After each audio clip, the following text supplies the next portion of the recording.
against this very talented Washington Nationals offense. Again, as you know, they lead baseball in runs. They're averaging right at about 5.5 runs per game. And that young man will lead things off. James Wood, the 6'7", two-time All-Star already. Luis Garcia Jr. has got 20 home runs. Trio of lefties, actually 4 of them to begin things for Blake Butera. Tena and Abrams. Abrams has hit a home run in each of his last 3 games. Dylan Cruz will bat 5th. Dalen Lyle will bat 6th. Keibert Ruiz switch hits. And it's Corbin Bibas batting 8th, followed by the speedster Nasim Nunez. So it'll be the 3rd career start for Gabriel Hughes, former #1 out of Gonzaga. Yeah, looking forward to it, and I like what Hughes was talking about with how he commands the mound. And for Gabriel Hughes, 2nd start during this homestand. Let's take a look at his pitch mix. StatCast 3D is powered by Google Cloud. 4-seam fastball, that's the one where the league is not hitting anything against it. 161 batting average. It's because it has a late cut. The slider's been excellent, and the sweeping slider off of it. When you're watching Gabriel Hughes, you won't be able to see the movement on the channel, but you'll be able to see it with the swing and miss and the limited hard hit contact because guys are just not squaring him up. He's been much better to righties versus lefties, and this lineup with the Nationals, the big hitters, they're all left-handed.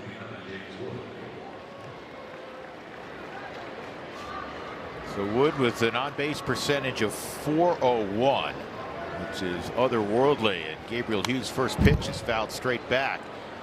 There's that cut fastball. It's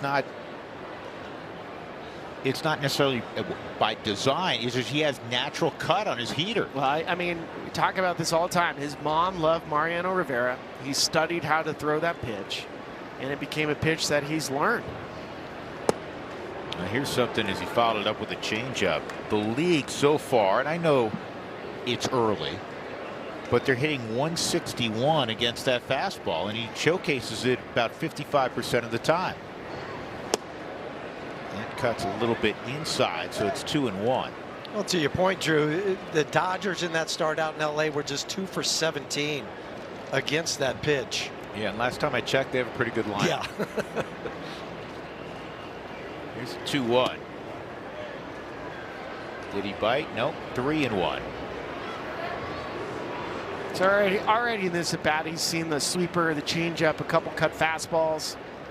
And we've noticed that about Gabriel. He's not one to hold a pitch back. He's going to show you his whole arsenal from Jump Street.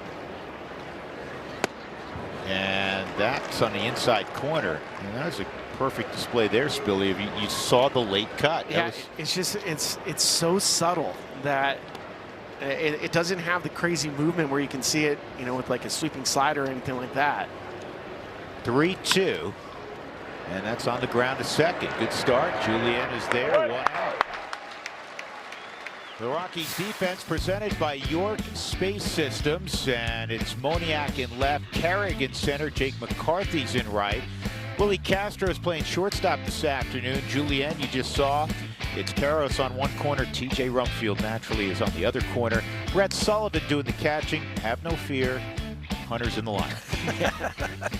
Hunter's still here. Yeah, yes. He's here. Walked in down the tunnel with him today. Got his nice little iced coffee, ready to go. That's right. DH and 0-1 on Luis Garcia Jr. Game time temperature 89 degrees. Huey's got a ton of sunscreen on. Yes. Water. Umbrella. It's not the Brock umbrella, though. Yeah, the Lou Brock umbrella, the hat umbrella. No, it's not that. It's just an old-fashioned. I will say with Gabriel Hughes, what's been probably the most impressive part for me is his first pitch strikes. He's had a 73% clip. 73%. League average is 61. And already in first 2 batters he's faced, of course, he's throwing first pitch strikes. I just like his presence on the mound, fellas. I mean, he steps on the mound. It's like, I'm ready to do business. And he's got great presence. He's got great physical presence. I mean, he's 6'4", 240. So you better own it. And hitters know that too, Drew. Yeah, you know when a guy just doesn't quite feel it, or he's just maybe a little intimidated. You don't feel that with Gabriel. No. No, not at all. 2-2 on Luis Garcia Jr. Yes, he did. And he's got it. That was a swing, and I think it was in the strike zone anyhow. So first strikeout for Gabriel, 2 gone. He just gets a half-hearted swing from Garcia, and then after the strikeout, watch how he just stomps off on the AutoNation Subaru PitchCast. He knows it. I love it when pitchers, after they get you out, they just stomp off, let the ball go around the horn, get back on the mound. Here's Jose Tena. He fouls it off. This is something that every good Rockies fan understands, and it's always going to be a truism in baseball. As much as we talk about offensive exploits, and the Rockies are vastly improved offensively, this sport comes down to pitching. The Rockies need to improve in that area tremendously, and they need guys who can miss some bats. That's why we're so excited about Chase Dolander, who hopefully returns after the All-Star break in that neighborhood next year. He's averaging a strikeout per inning pitch. Well, and Coors Field is going to suppress strikeouts. I mean, that's just part of it, just because of ball flight. Take away some of the movement. 0-2, that's a pretty good start. 1, 2, 3, including 2 punch-outs. See that Rockies offense when we come back. Leading things off for the Rockies. Jake McCarthy's reached in 16 consecutive games. He had a couple hits yesterday. He'll be followed by Mickey Moniak. Mickey hit a homer yesterday, his 16th. Then Hunter Goodman, he hits a home run every day, it seems like. TJ Rumfield will bat 4th. Cole Carrick had 3 hits yesterday. Kyle Karras will bat in the 6th spot. Willie Castro, Eddie Julien, and Brett Sullivan against a talented 27-year-old out of Tulsa, Oklahoma originally, Cade Cavalli. And his first pitch is a heater at 96, and that's about where he'll sit. It's fouled straight back. Yeah, this guy is top 10 in strikeout rate. He loves his fastball. In the last couple of outings for him, he's eating up at least 6 innings every time, unless he gets thrown out of the game.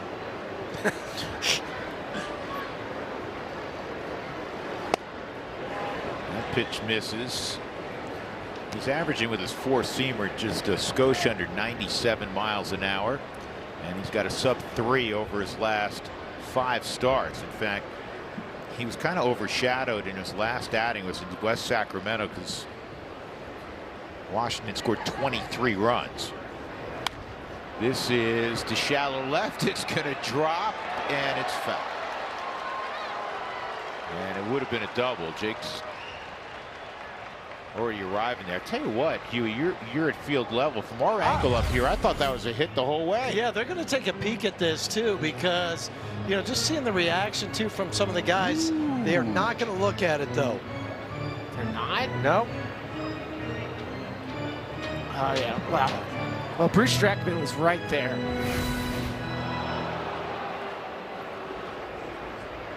Billy, didn't you think that was? I thought it. I thought it was. Felt like it hit the line. So did Jake too. Well, lefties have been hitting Cade Cavalli's fastball. I mean, 351 batting average against his 4-seamer. Where he gets a lot of his swing and misses, it's with his knuckle curve. That's foul. And that was the knuckle curve. This is true power stuff. You have the 4-seam fastball right around 96, the knuckle curve right after it. We'll throw the sinker, sweeper, change up, a little bit of everything. Everybody throws everything now.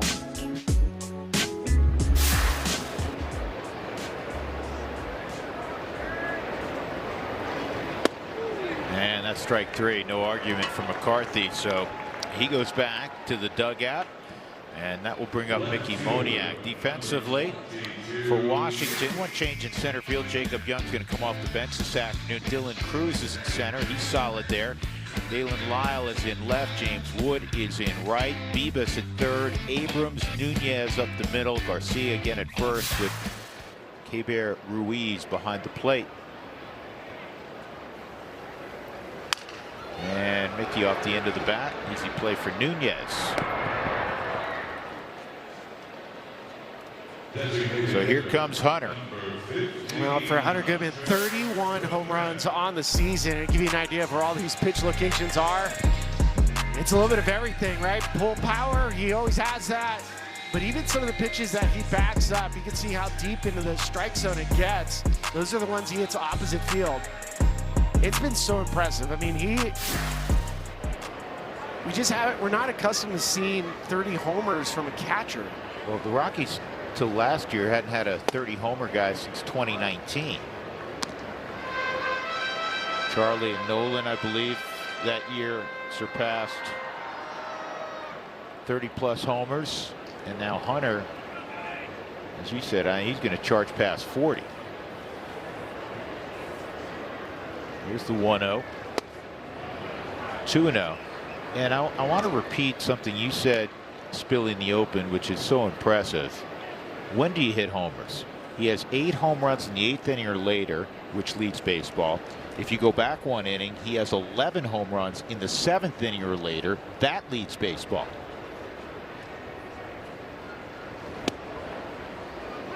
When talking to him after the game last night, too, you could tell he's also thinking through an at bat, because I mentioned, hey, you went down to get that curveball. He goes, yeah.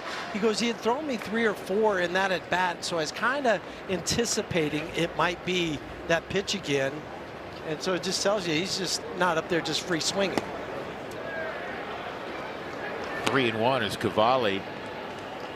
Actually, he's missed on every pitch he's thrown. He was gifted a 2-0 strike.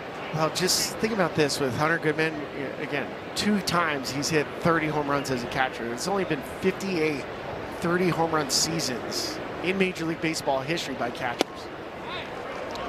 And a patient at bat. I mean, when you're locked in like Hunter, I mean, and he's always in go mode, but that also tells you what kind of player he is. Gonna pass the baton to his teammate even with 2 outs.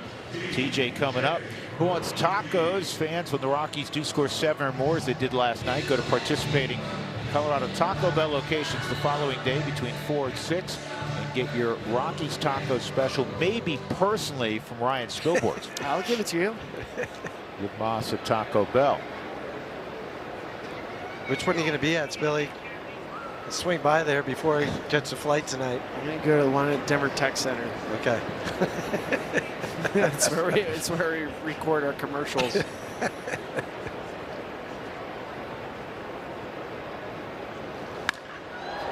Just underneath it, TJ skies this to left center. Lyle, battling the sun, makes the catch. So the Rockies don't score in their half of the first. We'll go to the second. Because it's World Brain Day, people. Mind over matter. We know how smart Gabriel is. Use your mind doing that and have your wits about you. Talking about Jake. Stay calm when you have that 16-game on-base streak, and then a no-brainer. Score more than the other team. It's easy. Right? Like it. So it's World Brain Day, people. Use it. World Brain Day. Yep. All right. Well, Can't believe I missed that on my calendar. Yeah, they didn't let you know. Well, they let Spilly and I know. Yeah, you got to use your brain when it comes to C.J. Abrams. He has been destroying baseballs. 1 ball, 1 strike on Abrams. At one point yesterday was C.J. Abrams 4 and the Rockies nothing. He's hit 21 home runs this season against right-hand pitching. That's going to be a base hit up the middle. So the first base runner of the ball game, Abrams, with 15 steals. He's going to draw attention from Gabriel Hughes. There's a little cut fastball, and he gets inside on CJ, but just perfect location. Not like he was trying to hit it right there, but he did benefit. He's hitting 12 of his last 13 now. All those power numbers tied for the league lead in ribbies with 76. At the plate is Dylan Cruz.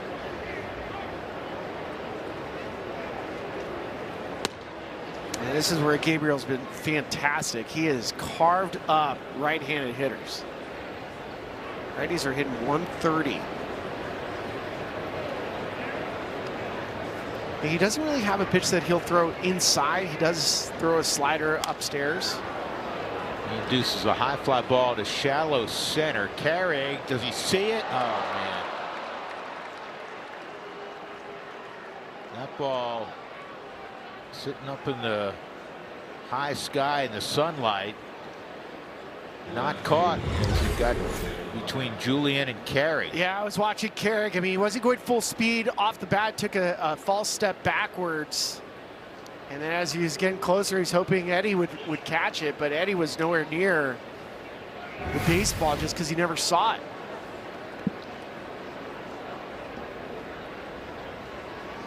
I don't know how well Carrick saw it initially. He didn't. He took a step back. So a tough break. Now 2 on and no one out for Lyle. Slow ground ball to second. Julien will get the out at second. Well done. That's his only play. Yeah. Also well done by Willie to look toward third immediately. Yeah, you know that's your only option if you're Eddie. Get that lead runner, keep the double play in order, but then also Willie, you always check that runner third first after you know you can't turn the double play. But CJ being a shortstop, you know he's not going to round the bag very hard, knowing that he would do the same thing. So 1 out, first and third. And a big-time contact hitter in K-Bear Ruiz at the plate.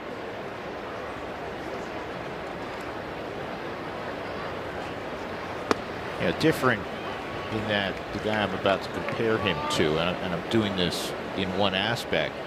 Yadier Molina is probably a future Hall of Famer. Yadi just hit from the right side. Yadi did not strike out. No. K-Bear is a switch hitter. He does not strike out. 12% strikeout rate for Ruiz, which is good right here. You want a ground ball. Ground ball foul. Had Victor Estevez jumping out of the way. Third base coach for the Nats. 0-2. And now you take at least 2 pitches to try to get the punch. Of his arsenal, Spilly, what do you like for the swing and miss? I want to see cut fastball, but just inside and up. It's a great pitch right here. You can jam him.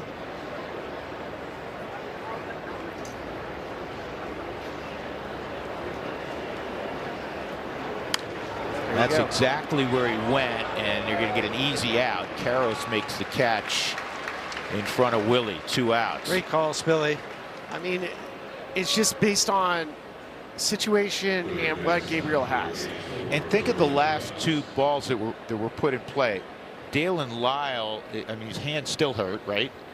And K-Bear Ruiz, I mean, he got it in play, but it ate up his bat again because of the cut. It's a late movement. Well, even Cruz's fly ball. Yeah, good point. Here's Bibas. He's tardy. Well, it's like, I mean, we saw this with Mariano's cutter. Again, we're not saying Gabriel Hughes has Mariano's cutter, but every lefty knew it was coming, and you still couldn't make it. You still couldn't make an adjustment to it. Fact. I don't know how many at bats I had against it, but I could never solve that puzzle.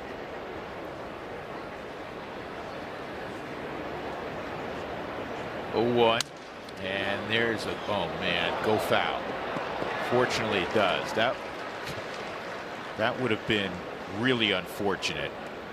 I mean, this was a chainsaw. And a smart play by Karros. This could take Bibas forever because he has to get a new bat. He still hasn't grabbed his bat yet. What was the longest you remember? And sometimes I think the weather probably has something to do with this, where you still felt your hand stinging. Oh, it can last at least an inning. Especially when it's cold. I mean, today, no, not so much. But you're right, Drew. It feels like your hands were just buzzing and just hurting. 0-2 on Corbett Bibas. I like that thought also. Well, he was leaning. That's where you talk about how cerebral Hughes is. And I don't know if that came from Brett behind the plate, but just, you know, 0-2, first and third, 2 outs. Don't forget about Lyle at first, who can run. Delay. There he goes. Throw back to third. It was a delay steal. Perfect time to use it. 2 strikes. See if you can get a throw through. Use C.J. Abrams' speed. There's a little delay. Rockies were not planning on throwing through on that one to begin with. And it also helps with a left-handed batter, too. 112th stolen base overall. That'd be a lot right now for Lyle, but that is the most in baseball.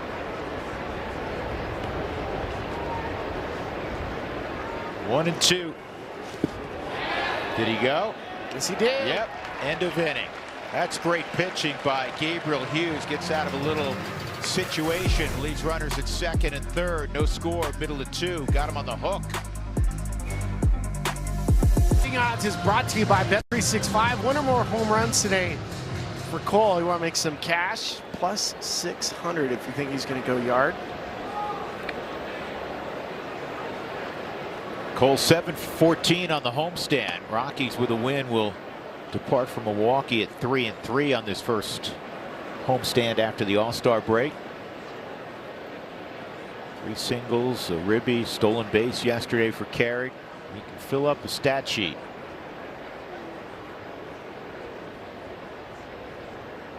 Here's the 1-0 from Cavalli.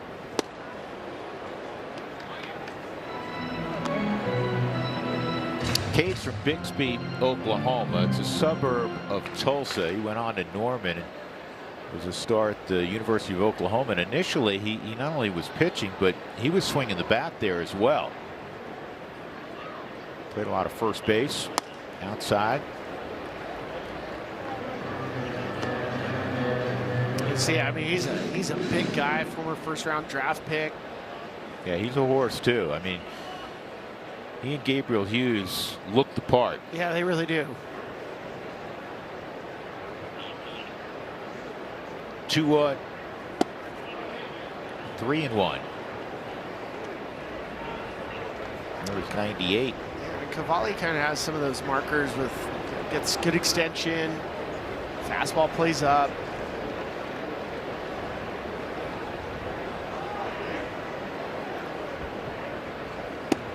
That's a strike. The other thing he has in common with Hughes, both #1 picks, both big and strong, as we were discussing. Both are guys that have had Tommy John surgery as pros. He missed all of 23 and 24 after having Tommy John surgery. Gabriel around the same timeline. 3-2. And Carey hits it in the air to left center field.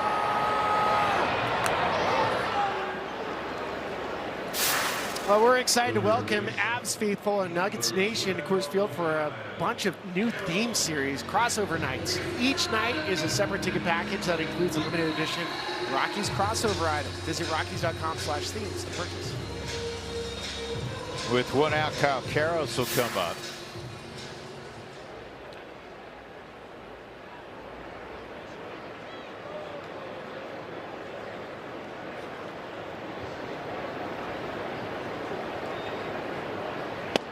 Checked on Kyle today about that pitch that hit him in his back leg yesterday. He said that's fine. It swelled up a little bit, but not too much. That was his first at bat, and he ended up scoring in that inning. His next at bat was a ground out, but it drove in a run. He also walked in his final plate appearance. So just goes to show you, on the stat line, he was 0 for 2 yesterday, but he had a ribby, he had a run scored. He was on base a couple times. Did some good defensive plays.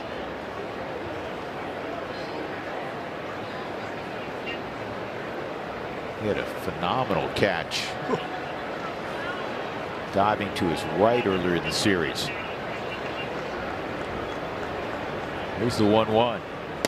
Outside, 2-1. That's right. It's always funny when you walk around a clubhouse before the game and you see guys in their shorts or sleeveless shirt, you see all the bruises and cuts.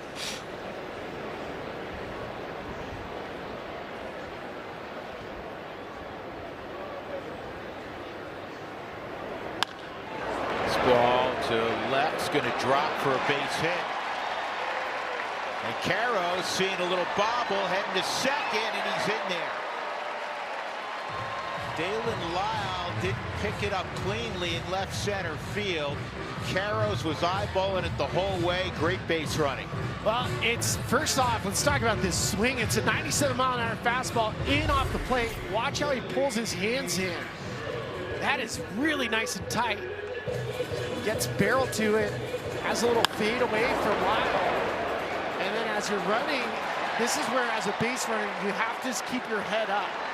You can't automatically go to Doug Bernier to start celebrating the single because the play's still going. So with one out, Willie Castro, chance to get the Rockies an early lead. Willie did not drive in a run yesterday, which was the first time in 4 games he did not drive in a run. He's been in a terrific spot. Willie was 1 for 5 yesterday, double and a run scored. Here's the 1-0.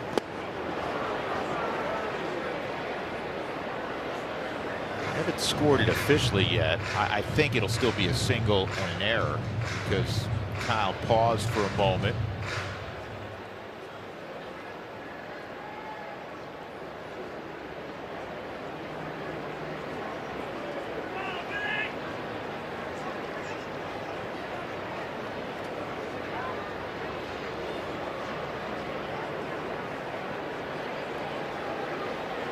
Willie has a long home run on this homestand also. Deep into the second deck against the Reds.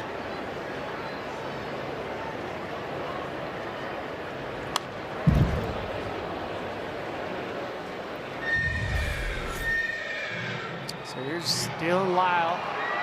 He's trying to make the turn. That's where he loses the baseball. And I like that Kyle never stopped. So curious to see what the official scorekeeper chooses. I mean, I'm okay with him getting a double.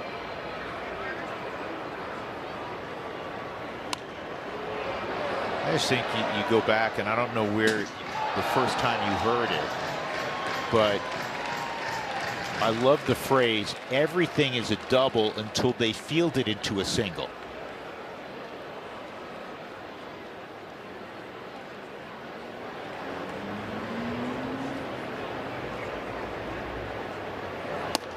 I know there's a guy who was very impactful in your career at Spilly, who coached in the Rockies system for a long time, minor league level, big league level, who that was a huge part of his philosophy, huge part of his game as a big leaguer, as a good big leaguer, in Davey Collins. Yeah, I mean, Davey was fantastic. Gave me a whole routine. 3-2 now in Willie. He was one that consistently harped on me to get to the ball as fast as possible and redirect, make sure the throw starts coming in, especially at course. As soon as the ball starts coming in, base runners always stop.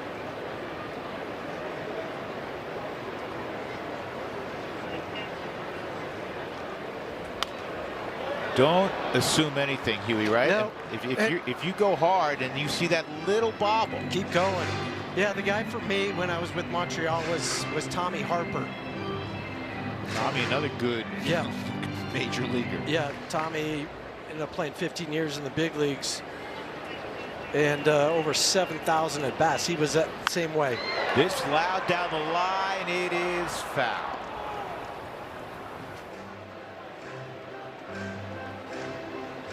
And when you think about it, as an outfielder, there's nobody behind you. So you want to try to get to the baseball as fast as possible and then get it back to the infield as fast as possible. You aim for an infielder, second baseman. Ideally, you're throwing it to the shortstop.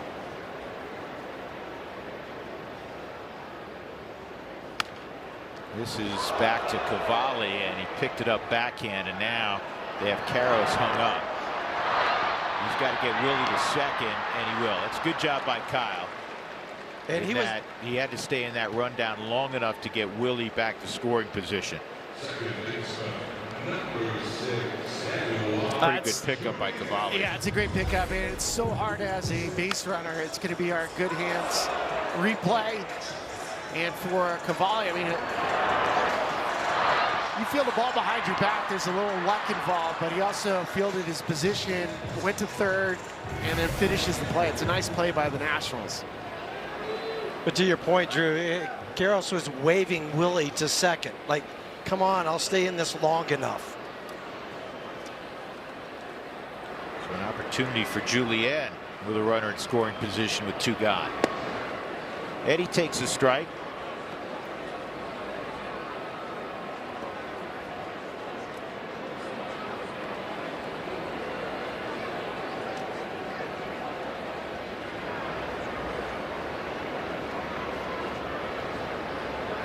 Julian's first action in the series.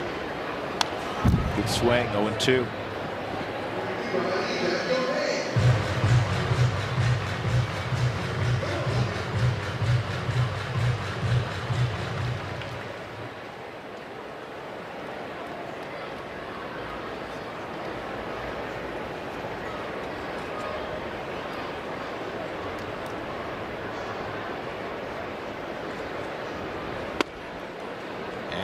Called strike 3. That'll end the threat. So Castro's left at second. We'll go to the third. Still a couple of zeros up on the scoreboard. Orbit Cam is presented by York Space Systems. With Ryan Spilborghs and Jeff Houston and our entire gang, I'm Drew Goodman. Glad you are with us on this Wednesday afternoon. Tomorrow's an off day for the Rockies in Milwaukee. And they'll get ready for the outstanding Brewers on Friday afternoon. Should mention that it's an afternoon game. 3 o'clock start Central, so 2 o'clock back home. 3 o'clock, Drew. Saturday night. What are you telling me for? Sunday afternoon. You make sure you remind me. I will again. Knock on my door as we get closer. What? What do you mean we have a game right now? Where are you? Where are you? 9-1-2 for Washington. Breaking balls down low. Billy, that's our lot in life. We have to make sure that Drew is on time and where he needs to be. I don't know, pay attention to game times. I assume it's Friday night, right? Come on. It's like this 1 o'clock game. Was it last week? Oh, the Saturday game. The Saturday right? game, yeah. Yeah, that one caught me by surprise also. Had my Hawaiian shirt on when he would call. Yeah, let's go. It's at the pool. 2-1 on Nunez.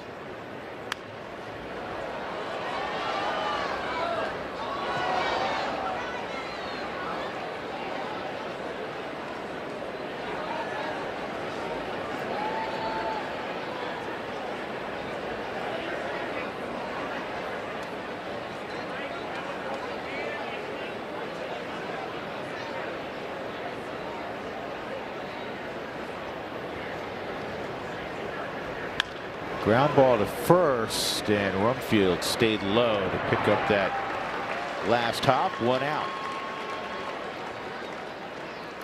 So I love how Brett Sullivan has been calling pitches for Gabriel Hughes. It's such a good feel for how to speed him up and slow him down. He's going to have to figure out how to get this guy out in James Wood. These numbers are huge. Yeah, almost a 500 on base percentage in July. Crazy. Wood had a couple doubles yesterday.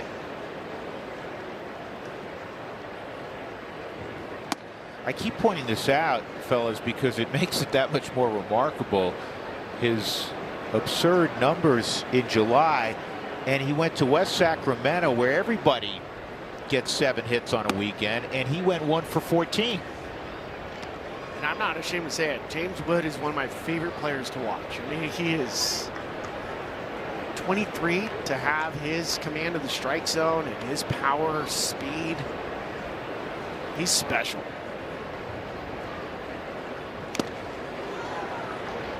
Two balls and a strike changeup on the 2-0 pitch. So it's 2-1.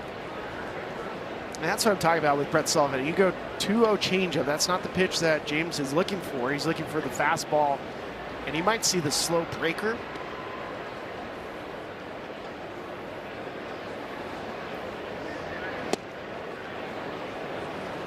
That's going to be challenged by Sullivan. ABS powered by T-Mobile, and it just missed. Confirmed as the ball caller has 1 challenge remaining. So 3-1.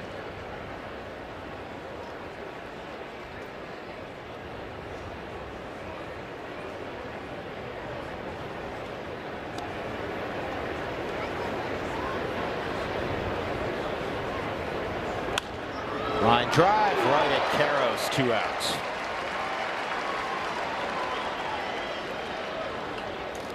He was positioned, Jeff Hughes, perfect. Yes. Just following the scouting report. And you can't go so far over toward shortstop because already James Wood has 2 base hits down that line.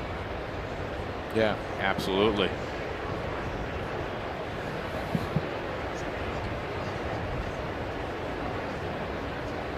Here's Luis Garcia Jr. with 2 outs, and he takes ball 1. So they've scored it now, which we assumed it was going to be a single and an E7 on the Karros knock last inning.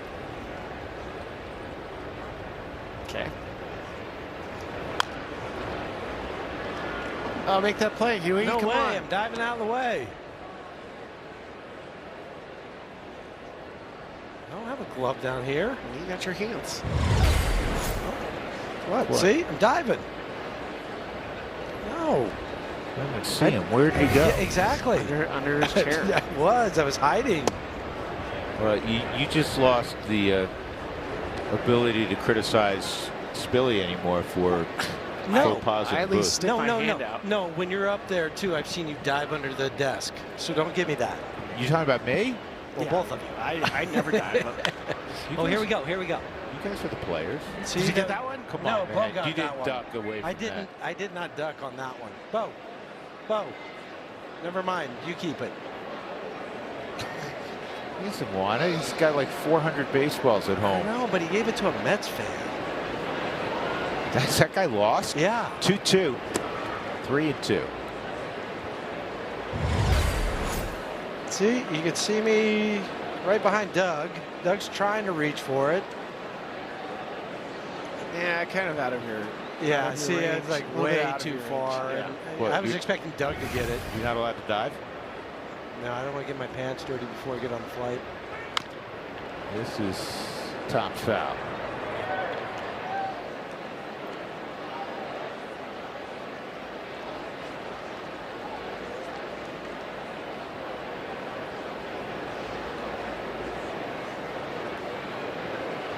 Rockies won 8-7 last night.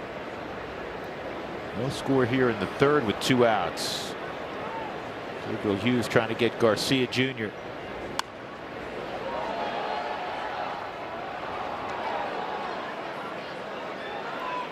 Well, this year for Garcia, I mean, it's career year for him. He's not going to want 2026 to ever end. 8th pitch of this at bat coming up. And he got him. Gabriel Hughes bounces off the mound. A 1-2-3 third. That is strikeout number 4 for Gabriel. 9-1-2 for the Rockies in the 3rd. Brett Sullivan, Jake McCarthy, Mickey Moniak against Cade Cavalli.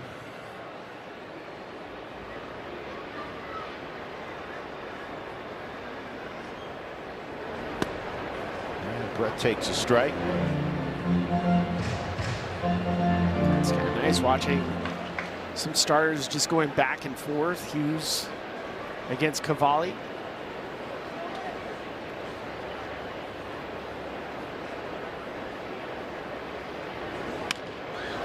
This is in the air to left center. Coming on to make the catch is Lyle. 1 out.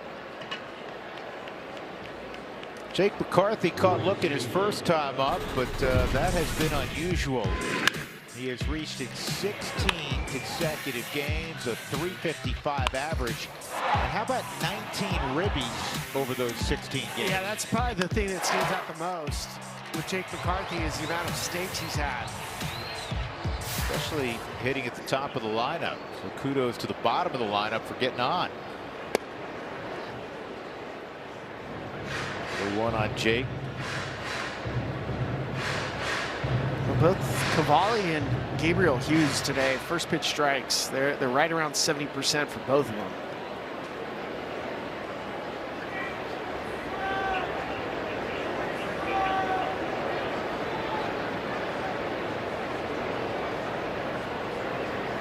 And that's going to get through left center field, make it 17 straight. Jake's taking it back 2, and he's got himself a double. He just flat out makes things happen. He plays the game the old-fashioned right way. He plays aggressive, so a little fastball, inside-out swing, shoots it right past C.J. Abrams, and then he never stops. Never stops. That's the football mentality, just watching him run. He's not only fast, Chewy, he cuts the bags perfectly. It's perfect. Everything about it is textbook. I mean, if you're going to make a video, you would make it of Jake cutting the bag. Here's Moniak. Outside on Mickey. 16th home run last night.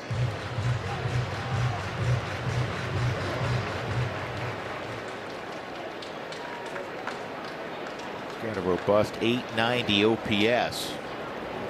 Missed about a month with that foot injury.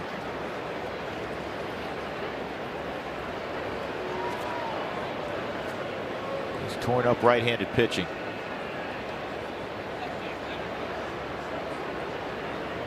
His OPS against righties this season is .959.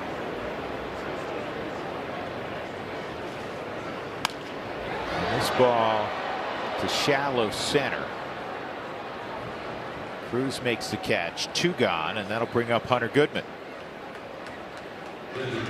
Hunter walked his first time. He really didn't see anything to hit from Cavalli. Yeah, we'll see if Cavalli decides to do to Hunter right here again. Let's get you the UCL scouting report since 1901. Hunter Goodman, Carlton Fisk, and Yogi Berra.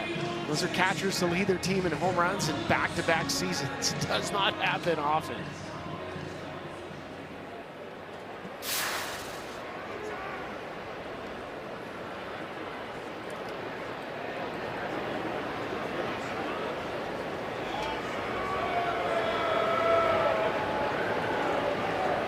Leading the team in runs. Yeah, because your catcher doesn't play every day, typically. Obviously, Hunter has the benefit of being a DH on the days he's not catching like today, but it's still an extraordinary thing to be in that class. I mean, there's so many numbers that are amazing having to do with what Hunter's done. He's the 14th catcher all time to have multiple 30 home run seasons. The position's so demanding.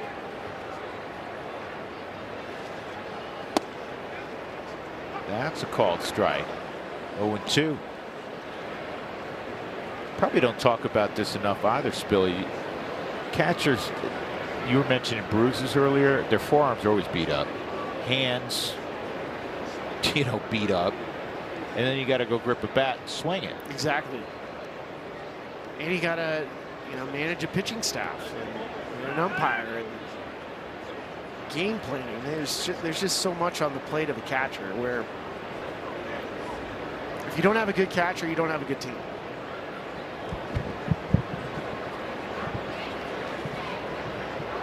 Oh, 2.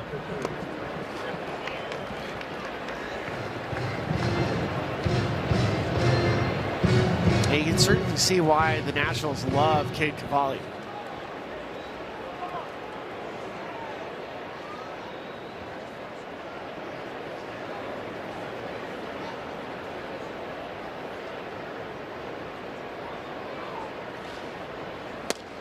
He has a really good chance to pitch near the front of a rotation. 378 earned run average in 21 starts so far this year. It's the Nationals' great offense, but they've struggled on the mound. Rockies' good offense. They've struggled on the mound. Cavalli gets the strikeout at Goodman. Left at second is McCarthy. So we'll go to the 4th, no score. Here's a trio from Crested Butte. Made the 4-hour trip down. It's a beautiful town. Get him a ball. Day is young. Jose Tena against Gabriel Hughes. Hughes has been outstanding. Cavalli's been very good as well. Scoreless in the 4th, and that's tap foul. A lot of mishit baseballs so far. You noticed that, Huey? A lot of foul balls coming this way, not hit very hard. Tena struck out his first time. 1 of 4 strikeouts for Gabriel. He's ahead 0-2 now. I just like how Gabriel's using the curveball today. I mean, with all these lefties in the lineup, they're looking for pitches middle in, trying to beat the cutter. And so it leaves them wide open with the big slow breaker.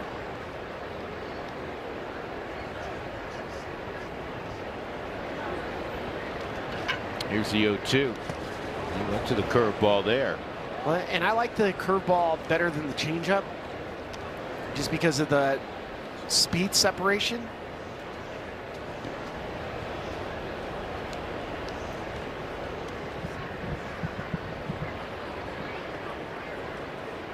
One, two.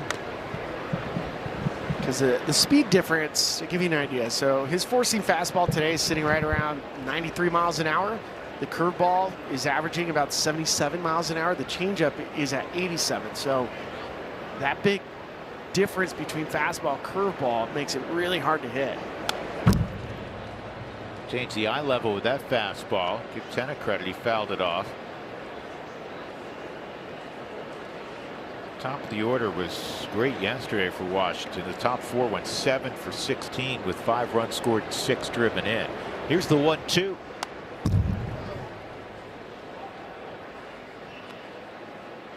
You just watch, and one of the things that's pretty clear is nobody feels real comfortable at the plate against him. It's because of the movement. A shake and a nod.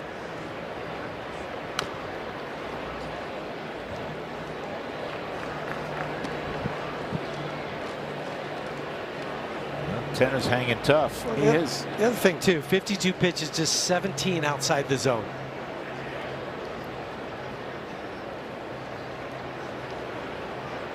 I think the thing that stood out, I don't want to speak for you guys, but I think I'm accurate here. That outing in LA where the first inning was not great, and it didn't, he wasn't bewildered. He's a young kid, and he's like, watch this. And he retired 15 in a row at Dodger Stadium. Well, and a lot of it had to do with Brett Sullivan, how he called the rest of the game.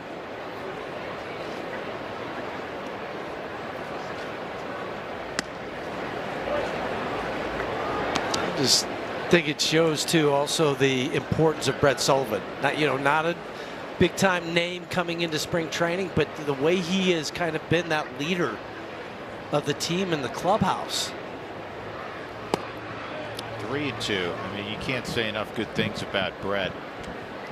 When he has played, he typically has played well, whether it's subtly with the things he's done defensively. He's thrown out some big hits through the course of the year. And then, as you mentioned, Huey, everything he's done in that clubhouse. And he's the MC after wins. Swung on and missed. So Hughes wins that lengthy battle with Tena for his 5th strikeout. This is just what he's doing. He's speeding you up, slowing you down. And then it's that late cut. I mean, that's a huge miss.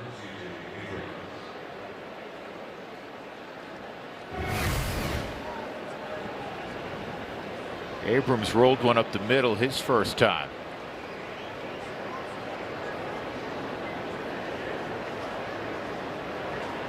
The only other hit is that's in the zone for Washington, followed Abrams, who was Dylan Cruz, and it was a high pop-up that was lost in the sun.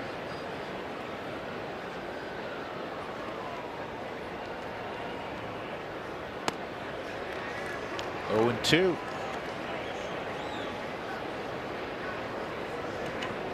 The other thing about him is that Hughes is using or varying his speeds on the fastball.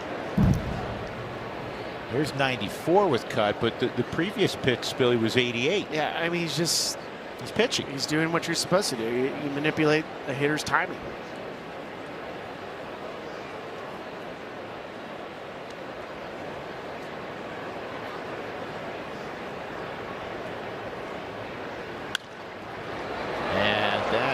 Punched the other way past a diving Karros for a base hit. So with 1 out, Abrams aboard again.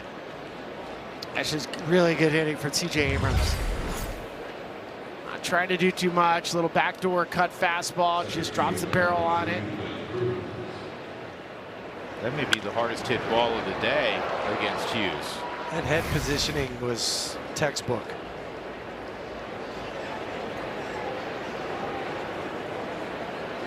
the Rockies will not be disappointed to see CJ leaving town. Cruz takes ball 1. Rockies play the Nats in D.C. 4 times in August. It's going to be warm. That won't be humid.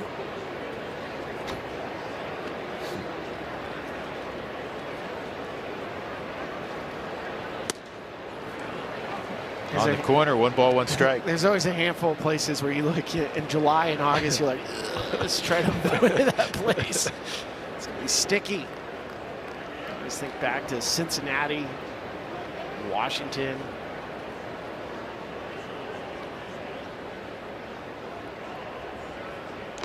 There's been a lot of hot ones, but there's 2 that stand out for me. One, Spilly, I think you were still playing. The Rockies were in St. Louis in the middle of the summer, and it was 6,000 degrees. Yes. Remember that? I mean, it was brutal. Trying to forget those. Abrams almost had a running lead there. 2 balls and a strike. And the other one, Huey, do you remember this your old stomping grounds? It's probably, whatever, 6 years ago, somewhere in that neighborhood. The Rockies were in Baltimore. And the old line about you literally could cut the humidity with a knife. Yeah. It's like a 6-shower day.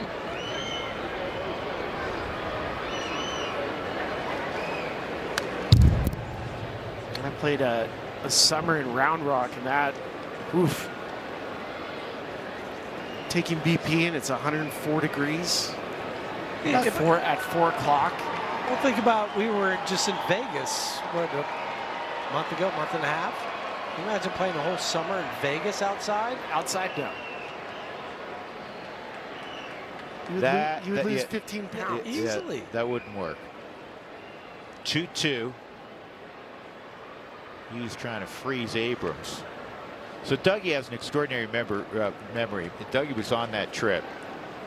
The 3 game time temperatures in St. Louis for that series: 104, 102, 106. Yeah, with humidity. With humidity.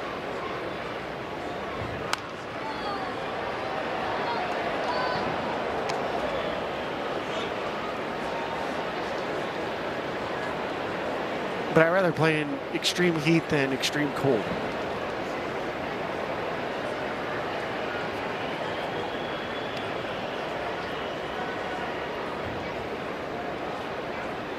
There goes CJ. He takes off, and no chance for Sullivan. So Abrams, with his 16 stolen base, 2nd of the game for Washington. It's their first 2 in the series, which is interesting because, again, they lead Major League Baseball in that department. With already 2 throwovers, it made it pretty easy for CJ to get that running lead. Take care of Cruz if you can here. 3-2. A number of foul balls. In particular this inning. Number 10 has struck out, but he was up there for about 20 minutes. Pitch count was great coming into the 4th inning. Less than 15 pitches per inning, but it's been elevated quite a bit here in the 4th with the number of foul balls. And that's going to earn a tap. So Brett Sullivan thought it was on the corner. He tapped, but what's going on? He tapped immediately. That's interesting. Clint Vodrek. It didn't. I don't think he would have got. I don't think he would have Brett. got the strike on it though. So it kind of benefited by. Oh, well, you know what? He waved it off. He waved it off as I did. Yeah, we saw the tap, but then the replay, you saw him go, never mind. That's a first. Yeah, I don't think I've seen that. And you know what? Good recognition by Sullivan, especially because the Rockies only have 1 left, and that would have burned it because that pitch was away. I think there was one player this year, Jeff McNeil, where a catcher did challenge, and McNeil forced the umpire to enforce it, and it ended up being a bad challenge, so the Mets lost their challenge.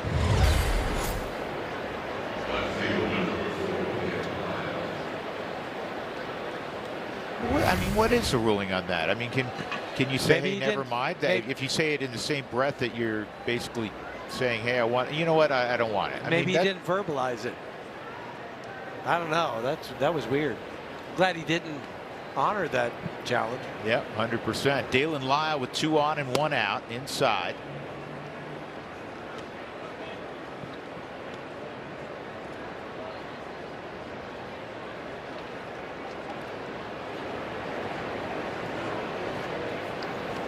Dangerous young hitter in Dalen Lyle.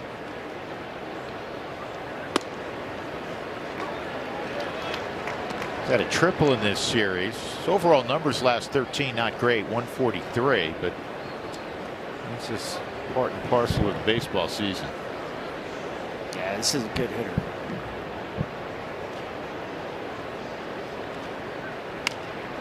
Ground ball foul.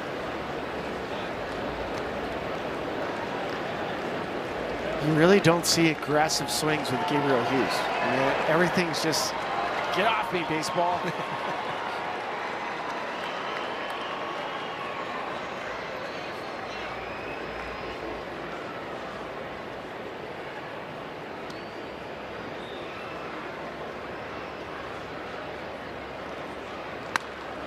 This is a pop-up to Carrig in center.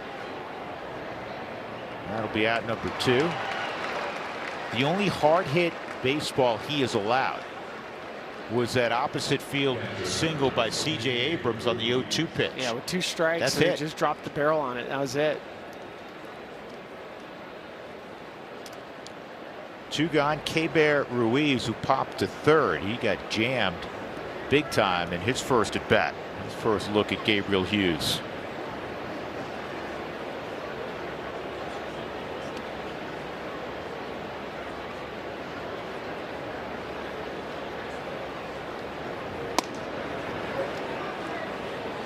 That one is being challenged. So the Rockies with 1 challenge. Brett's going to ask for the look at this one. ABS powered by T-Mobile, and I think he's going to get it right. Brett does get it right. It's all over the top of the zone. Colorado has 1 challenge remaining.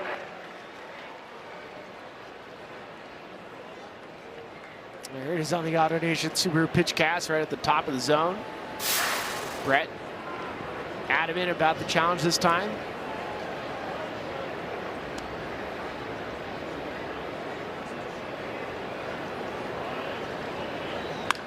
And Ruiz pops this up to right. Jake McCarthy waiting. Jake's got it, and no harm done by the single and walk. Gabriel Hughes works out of it. Scoreless, middle of 4. Second for a weekend series. Don't miss Friday Night Baseball, a Saturday drone show, and a fun summer weekend at the ballpark. Grab your tickets now at Rockies.com/tickets. Second look for TJ Rumfield. Hey there. Kurt Cavalli. Fly ball to left his first time. Takes a strike. Ball came out of the hit the eject button in Keibert Ruiz's glove. I talked to Bobby Wilson about some of the small adjustments they made to Ruiz. Ruiz was not a good framing catcher, and they moved him up about 6 inches in the box. And not only that, so Ruiz had a concussion, and his head position, glove position, it changed because of it. And so Bobby was like, hey, I got to get your eyes behind the baseball. So they changed his posture. So they moved him up, changed his posture, and it's fixed him. That's good coaching. And Bobby Wilson was excellent in Texas. He helped Jonah Heim get a Gold Glove.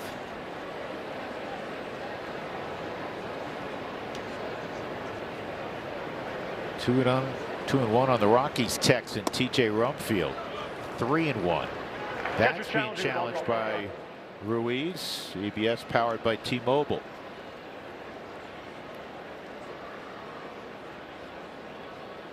It was a strike. Ball's overturned. Washington has 2 challenges remaining. 2-2 on TJ, who's got an on-base percentage of .380, 6th best in the National League.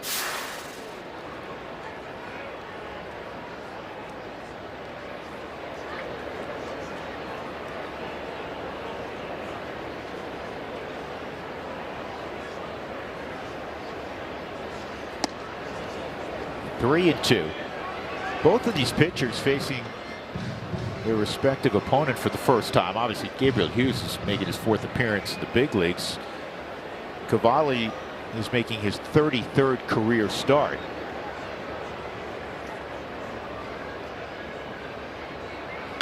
And a base hit the other way that's going to shoot all the way to that corner. And TJ is going to stride into second with a leadoff double in the 4th. And for Rumfield, that's his 14th, check it, his 21st double of the year. This is what makes TJ so difficult to pitch to, is that he can manipulate his barrel.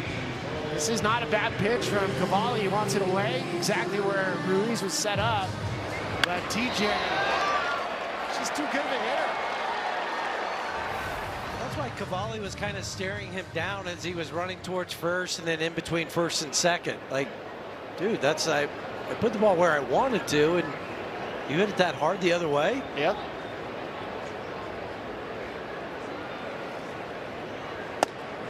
I mean, he wasn't staring him down like, you know, what the heck type of, but Yeah, he was impressed. yeah. So this is interesting. This is one of those team at bat situations for Cole Carrick. The third baseman, Bebas, has come in on the grass to defend the potential bunt. Nobody out, scoreless game. Carrick thought that pitch was a ball. It was called a strike, so it's 1-1. The outfield exceptionally deep, which is almost standard fare, even in these days of analytical departments that shoot out every number that's conceivable. The outfielders for teams that don't play here frequently are always really deep. Never understood that.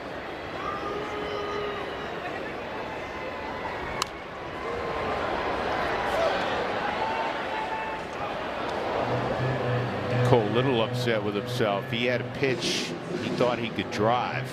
He's been really good with runners in scoring position. 387 batting average. He's 12 for 31.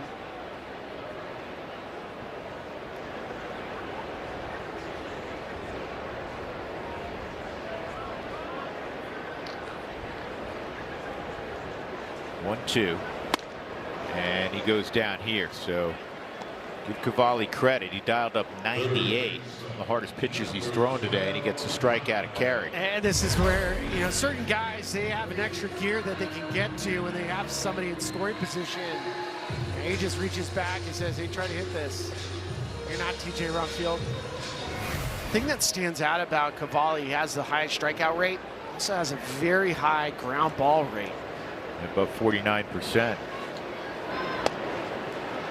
His 49% ground ball rate is in the 82nd percentile. So if you get a lot of ground balls and you get a lot of punch outs, that usually tells you that you're a horse, not an actual horse. Or your name's Brandon Webb. Webb didn't have that many strikeouts when he's a ground ball. And to give you some context, the MLB average for ground ball rate is 42.5. So it means, you know, 6.5, 7% above that. That's significant. Carros a base hit his first time. Scoreless in the bottom of the 4th. Hughes has been terrific, and Cavalli has been very good. You know, fellas, you guys were talking about the last base hit for Kyle, how he pulled his hands in. We've seen him do that a number of times this year, and on a couple of occasions pull his hands in and drive the ball out of the yard. He had the one, was it against Pittsburgh, where he went way back on a pitch up and in. And it was chasing him. And he still got the head out and hit it out of the ballpark. That's fouled off. It just tells you his body's in a great position hitting wise. Because if it's not, you can pull your hands in all you want, but if your body's starting to slide forward, it's just going to be a little floater. You know, one of those little ones right over the top of the infield instead of driven.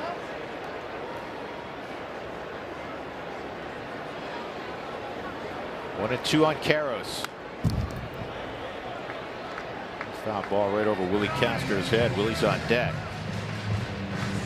Rumfield a leadoff double. Pitch 61 coming up for Cavalli.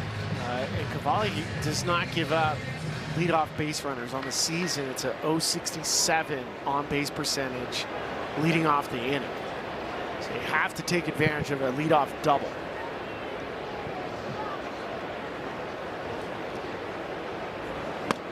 That's strike 3, and that's going to earn a tap. Batters challenging So strike. hopefully Kyle's right. Rockies down to 1 challenge. ABS powered by T-Mobile. This was close. It was actually it wasn't that close. Good job by Kyle. He's now 7 for 12. That was pretty far off the strike zone. You know what? We've seen this so many times. What's going on now? Blake Butera asking Clint Vondrag. I mean, it was immediate. Didn't you feel? You're down there, Huey. Oh, I think they were checking on the check swing. I see. Yeah. Todd Tishner came in, and Todd wasn't weighing in on that, but he's the crew chief, and Todd came in and said, hey, there was no swing. It was close. It was close. It's Adam Hammery at first. It was his call. 2-2. Now 3-2. The quintessential Kyle Caros count. Well, Kyle and TJ are both tied with 42 walks, leading the Rockies.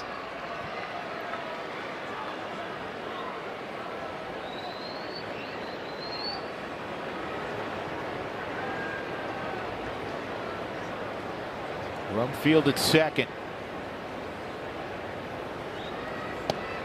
And that's called strike 3. Caros is tapping again.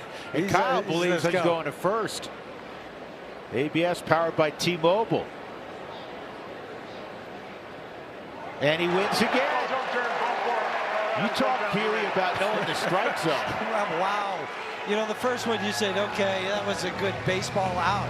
That one was only an inch out. But Kyle was so certain. It was like, I'm shin guard going off, I'm putting it down. Kate Cavalli was funny. He like walked down, he watched it with Kyle. It looked like he said something. Didn't look, he's got a smile on his face. He's like, all right.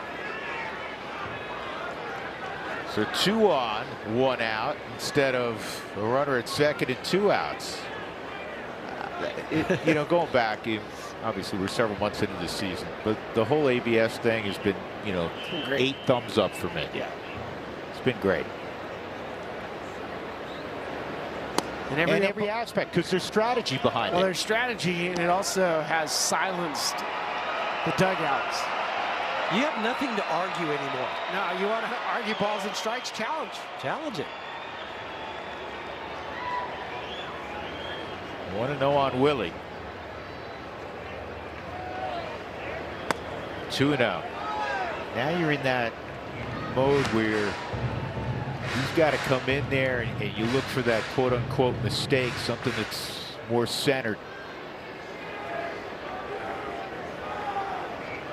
No runs, 3 hits for each team.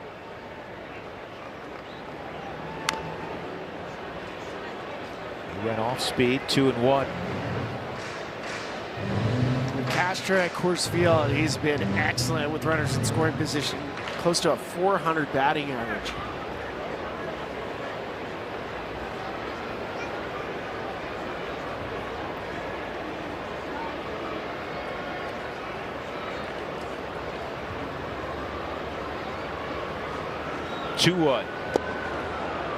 And Willie chased that curveball, so it's 2-2.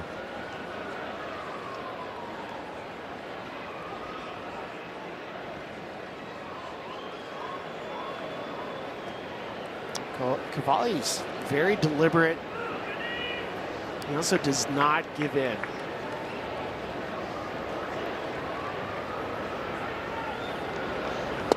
And he goes back there with the same pitch, and he gets the second out, a strikeout of Castro. Well, both Gabriel Hughes and Kate Cavalli have been excellent with their curveball today. That's the 5th punch out for Cavalli. It's that late downward movement, looks like a strike.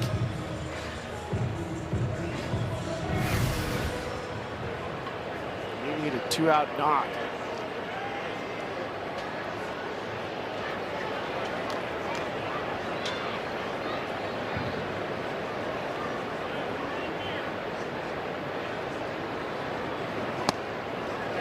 Yesterday, the Rockies were 4 for 11 with wrist. Pitch was called to ball. Clint Vondrak is taking his mask off 37 times now in the game. ABS powered by T-Mobile, and it was at the very top of the zone. So Keibert Ruiz was right, and the Nats maintained their 2 challenges. Rockies have 1. 0-1 on Juliet. All umpires have said the exact same thing. The high fastball at the top of the zone is the hardest one for them to get correct.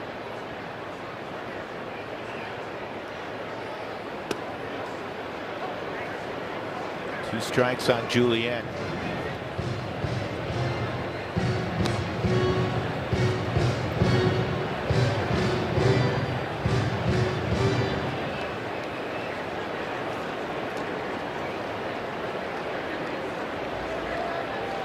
Eddie, a former Minnesota Twin.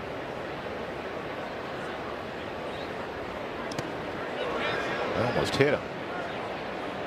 Cavalli has hit 12 guys this year, which is tied for 2nd in the National League. And a lot of that has to do with that back foot curveball or sweeping slider to lefties.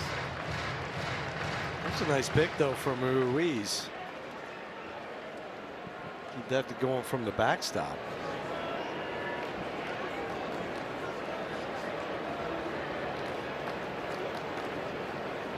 1-2. Emergency hack. And the curveball. Cavalli's used the curveball tonight 30% of the time. And that's slightly higher than coming in. He was around 27% coming in. And you don't normally think that would occur at altitude. But again, when you have separation from fastball and a curveball, it's usually a better pitch than a changeup.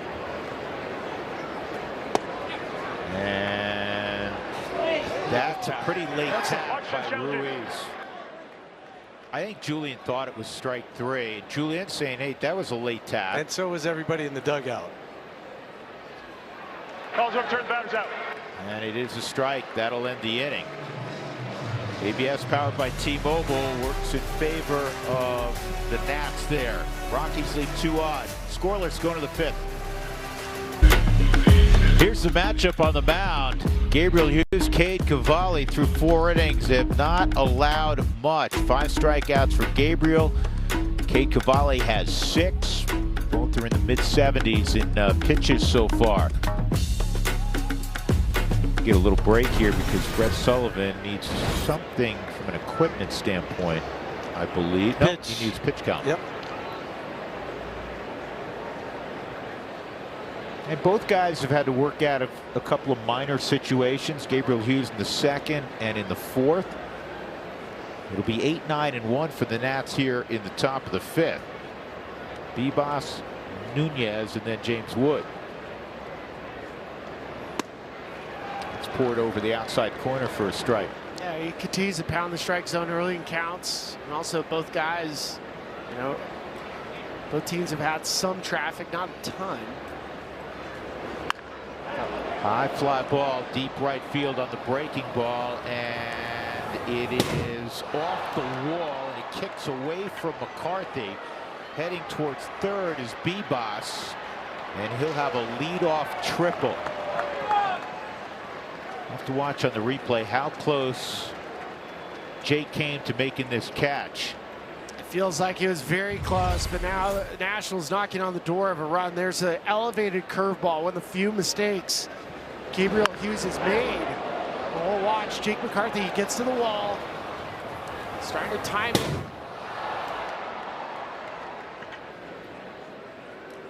Looked like his jump was just a little bit late. Hit the end on New York Mets.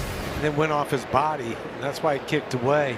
Infield in, first career triple for B-Boss. Nunez at the plate. He takes strike one. You have 4 lefties to follow Nunez. It's 5 in a row. And the Rockies have Bernardino up. Ground ball to second. Runner holds, as is typical with no outs. 1 gone, and that'll bring up Wood. That's just amazing for Gabriel Hughes. I mean, that fastball, he can throw it to any lefty and know he can get in on somebody.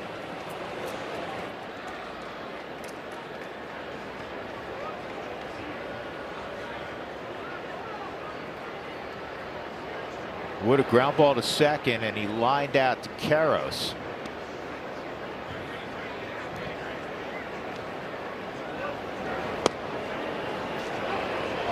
Oh, and 1 on Wood.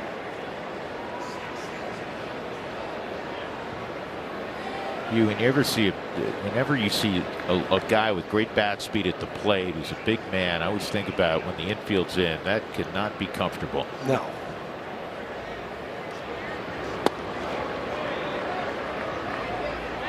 And it's more unnerving too for the corner guys. You know, because the guys up the middle, you can kind of see the bat path and see where the ball is going to be. But on the corner, it's just a react. Get low. In the air to deep enough center field. This is going to produce the first run of the game. Carrick makes a catch, and B-Boss will score. It's 1-0 Nationals. James Wood with his 69th run batted in. Well, professional AB from one of the top young players in the sport. Yeah, he gets a changeup just fading away so he can use the long levers, barrels it. And he's probably looking for some sort of fastball, and then the changeup in a way did him a favor. Luis Garcia Jr. and he takes strike 1. Well, Wood has had 20 RBIs in the last 18 games.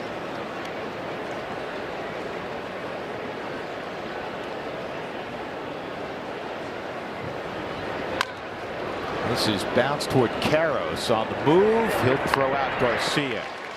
So a run for the Nationals. B-Boss with a triple leading things off, scores capture this home series before heading to Milwaukee after the ball game. It'll be 9-1-2 in the 5th inning against Cade Cavalli, who's pitched very well, as clearly as Gabriel Hughes. Brett Sullivan, fly ball to left, his first at bat. And this is bouncer to second. Easy play for Nunez. 1 out.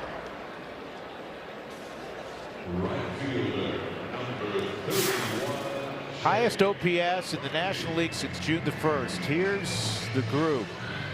Valdez, he's gone off, by the way, obviously. PCA had an extraordinary year. And then look at this. A whole bunch of guys involved today. Hunter over 1,000. Luis Garcia Jr., the first baseman for Washington, over 1,000. Kyle Karros is below 1,000. James Wood, and this guy, Jake McCarthy, on the list. Jake had a double his last time up. He showed bunt. And Huey, he's not afraid to show bunt, even though B-Boss, the third baseman, was like 75 feet away. It doesn't matter, because if you have confidence where you're going to put the ball, Brett Butler is the guy that I always think back to. Is like everybody knew he was going to bunt. The guys would be like 30 feet from home, and he'd still lay down a bunt and beat it out. I think Jake was looking to take that one with him, like to the right side.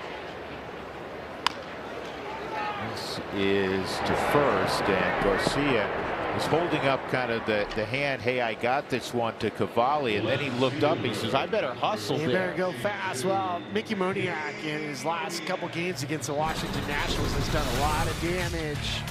And for Mickey, 333 batting average, 4 homers, a couple triples in there, and a bunch of stakes. That's a lot of damage. You could use a damage swing right here, even this game up. Give Mickey the purple coat.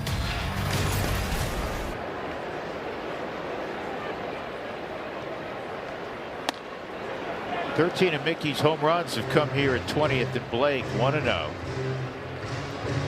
And with National League players who have at least 200 plate appearances, Mickey is #1 in slugging percentage in the league at .569, and his buddy Hunter Goodman's right behind him at .565.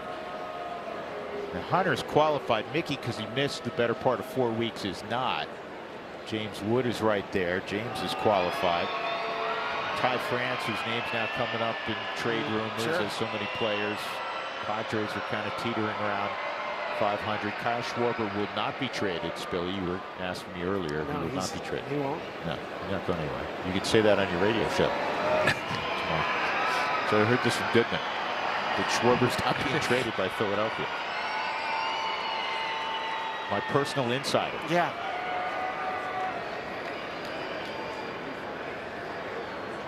Here's the 1-0.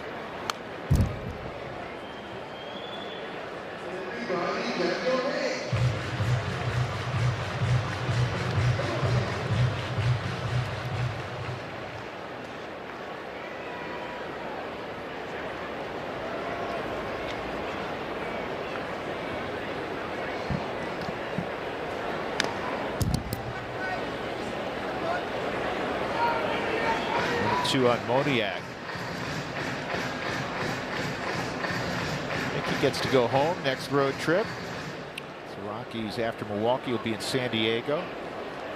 With an off day on Monday. With an off day on Monday. You're talking about the strangeness of the schedule with multiple off days. And that took a bad hop. Garcia stayed with it, and it's a 1-2-3 fifth inning for Cavalli. So we'll go to the 6th. 1 run in the ball game. The Nats have it. Ready for you. And this is a big boy lineup that the Nationals present. The best offense in all of baseball, and he's held them to 1 run so far. Jose Tena takes ball 1. He has struck out Tena twice.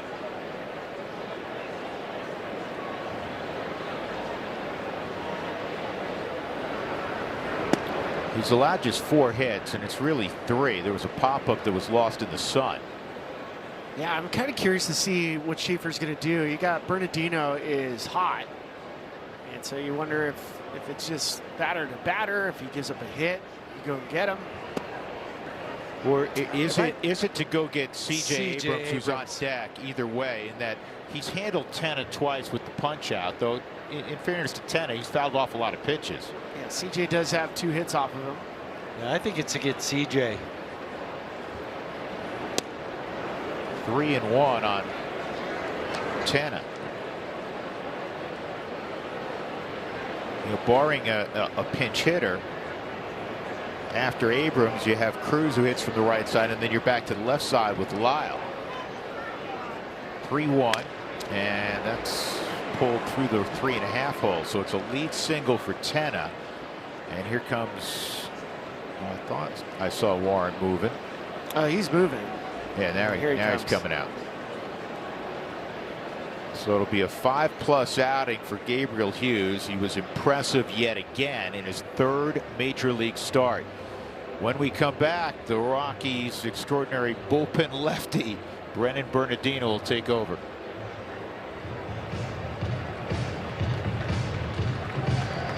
Tena rolled one through the right side for a base hit, so nobody out. C.J. Abrams, who's 2 for 2, is at the plate. Bernardino got him to pop out yesterday, and Brennan on that sweeper gets a swing and a miss from C.J. Bernardino, 14 pitches and getting 4 outs yesterday. He's been in a really good spot. You go back for like basically the last month and a half, and Bernardino has been tough. Trying to get a snap throw. We can pick some guys off now. That's nice for TJ to be able to catch that and then roll over the top of Tena. Okay. Well.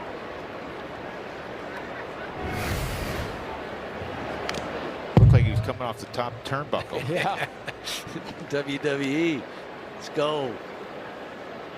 Remember when George the Animal Steele would eat the turnbuckle? Huey? Yeah. Spilly doesn't remember that. Well, I was big into wrestling.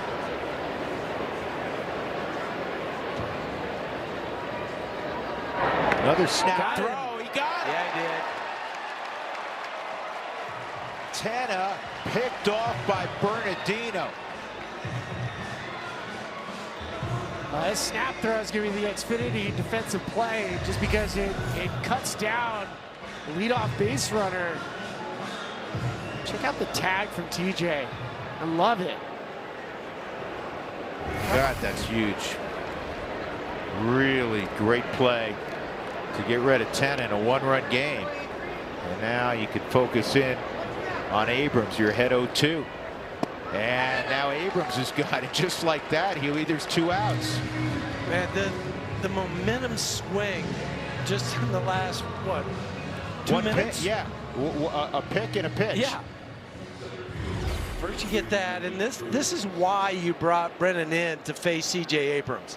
You know, Spilly's been talking about his power, but his power's against right-handed pitching. And then now you're sitting here 2 outs and nobody on. Dylan Cruz, he's been on twice, single and a walk. He takes a strike. And Spilly, we were all discussing this yesterday. One of the challenges for Warren Schaefer, for Olone Leishman and Gabe Rebus, you know, Matt Bushman obviously down in the bullpen, is when do you utilize this valuable asset, but you only have one of them from the left side? Well, and in a lot of teams, they have at least 2 or 3. So the Rockies, and they feel like with some of the right-handers, they have the ability to get lefties out. They have the reverse splits. Well, the guy that they're missing right now is Jaden Hill, because Jaden was really good at getting lefties. Jaden's on a rehab assignment down in Albuquerque. Actually, I got to double check. Did he go out yet? I was getting close. I don't remember. WW. Wasn't watching. 1-2. Fouled off.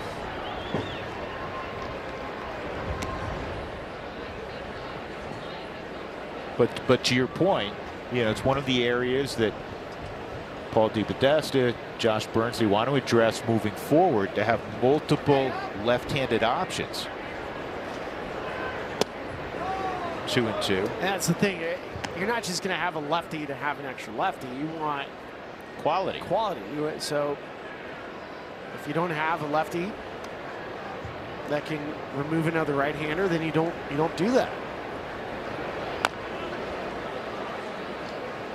And for instance, and Paul and JB talked a lot about this the other day, Nick Frasso, who came from the Dodgers organization, who's going to be involved in Albuquerque starting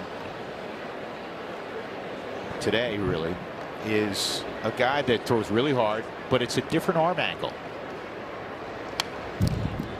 And the Rockies, Spilly, I've heard you talk a lot about this in the recent past, about it having different arm angles, righties and lefties from all different arm slots. Yeah. As opposed to, you know, okay, our entire bullpen really throws at 44 degrees. Exactly.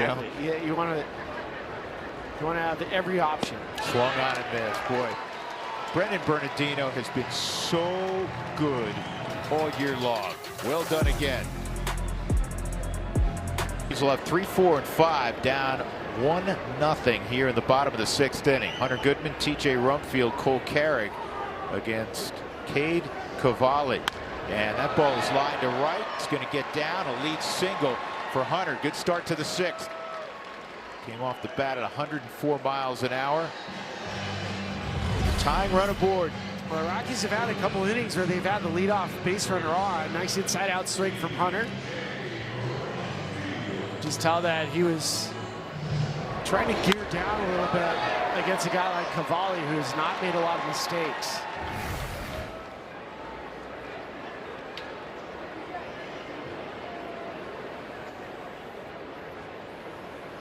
Here's Rumfield. And Rumfield hits the ball to pretty deep left field, but it's playable for Lyle. 1 out. Cole Carrick coming up. Time for a spot from Jack in the Box. Don't get FOMO. Get my Philly-style bonus Jack combos and new Philly Munchie Meal. Welcome to Jack in the Box.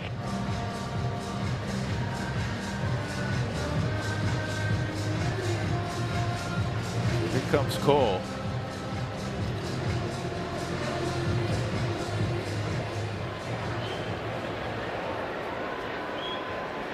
Cole had to use his timeout already. He was a little tardy getting to the plate. 2 pitches.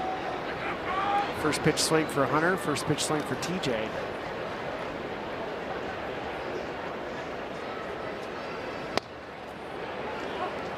It's one of those situations, you know, a lot of times first pitch of an at-bat may be the best pitch to hit, and we've had lengthy discussions through the years about that. But when you don't get a hit, and that happened last inning, so instead of maybe putting him on the precipice, talking about Cavalli, of running him out and getting in that Washington bullpen, it was a real short inning last inning for Cavalli. His pitch count, you know, still in a healthy spot at 83.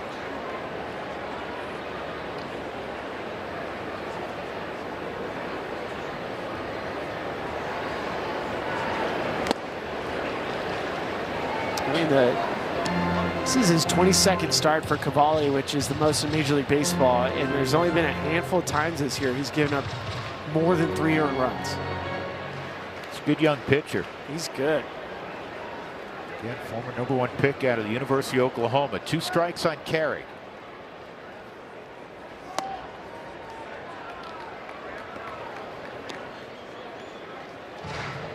Just been impressed with his game plan today.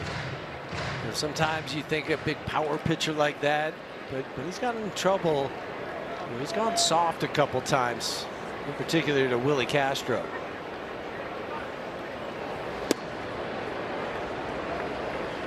Cole's back in the count, level at 2-2. Fly ball left and a strikeout in the ball game for Carey, who was 3 for 5 yesterday. And Nationals do have a nice little 1-2 punch with Cavalli and Foster Griffin. Foster Griffin's had a He's an marvelous all-star. year. Yeah, came from the Far East. And I'm sure the Rockies, yeah, they're not going to leave a stone unturned globally in their search, especially for pitching. You see the Rockies I'd like to dabble see in that. the You know what? Pacific Rim, which they haven't done of late. But you know what helps with Sagano and the success he's had here? That's a wonderful point, Huey. You bet. 2-2. And Cole goes down. So there's 2 outs, and that'll bring up Karros. 7th punch out now for Cavalli. He goes fastball down. The Auto Nation Subaru pitch cast, and Carrick not happy with himself.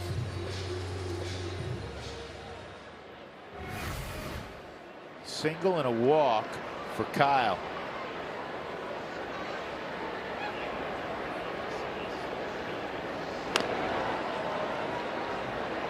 Got a feel for his time to the plate, Huey. It's not bad, you know, when you think about it. It's not super quick, but it's not laboring, not like 1.5. He can vary anywhere from he's been anywhere from 1.25 to about 1.36. Hunter will attempt to steal occasionally. This is down the right field line. Wood in that corner is not going to play. The other thing Cade has been doing well is, I mean, he really does manipulate the clock. We've seen him wait all the way down to 1 second. We've seen him throw pitches 8 seconds. He's been mixing all of his time. Which also could be helpful for a base stealer at times. It can be, but if you're waiting for him to get all the way to 1 and he pitches at 4, you're like, okay. It's like an Easter egg hunt for that foul ball. And that's strike 3 on Karros. That's going to end the inning. So the Rockies through 6 have not figured out Cade Cavalli. 1-0 Nats. To Nationals, Gabriel Hughes was great. Brennan Bernardino came in and put down an inning. Now it's time for Jimmy Herget. 28th appearance for Jimmy Herget.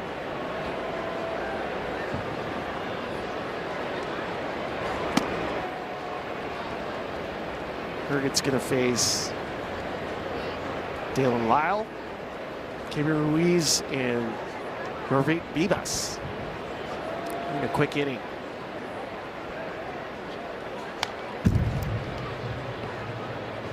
One and one on Lyle, 0 for 2.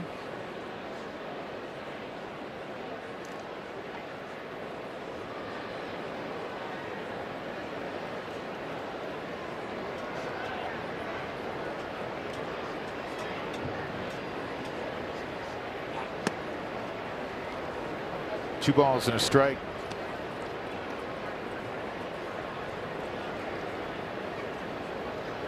And today would be a great day to hit, but pitching's just been so good. Rockies have struck out 7 Nationals today. When you don't have the big glare of the sun, I mean, I know they turned the lights on last inning. It's not particularly difficult to pick up the baseball. As to your points, Billy, the pitching's just been better. And Jimmy doesn't do that much. He just walked the leadoff man. So Dalen Lyle in a 1-0 game jogs down to first. He's got good wheels. Kepe Ruiz coming up. On Friday, July 31st, when the Rockies take on the Royals at Coors Field, the first 15,000 fans through the gates will receive a City Connect floppy hat presented by Colorado Lottery. Get your tickets at Rockies.com/tickets and get here early. Good for the ballpark, good for the beach, good if you're playing around the golf or fishing. Going to a concert. A little concert. Sitting out in the sun at a baseball game. Sitting in the camera well, announcing. He takes off, hit and runs on. Jimmy will flip to Rumfield. And Lyle will be at second. And Ruiz retired. So with 1 out, that'll bring up Bebas, who has scored the only run in this game. He had a leadoff triple on a curveball that he hit off the scoreboard in right. Just eluded the outstretched glove of Jake McCarthy in right. And maybe one of the rare bad pitches from Gabriel today, the 80-80 through. There's one bad curveball, is it? Yeah.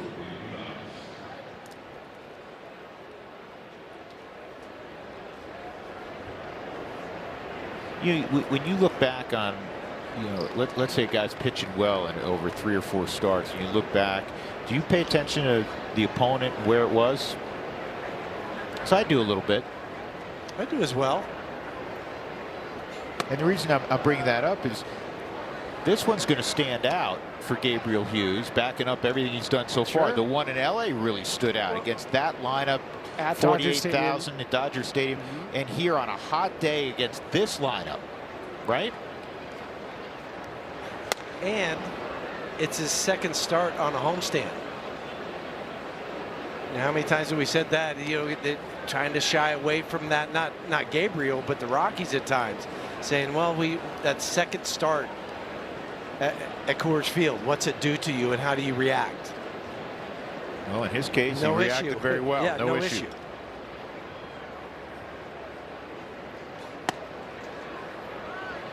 Urget falls behind 3-0 on Bebas. So unlike Jimmy. Yeah, and pretty pronounced misses so far. Dial it back in here.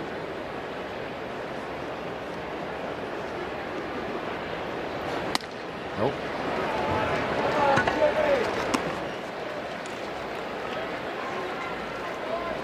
Senza's been up in the Rockies bullpen. Antonio Senzatella.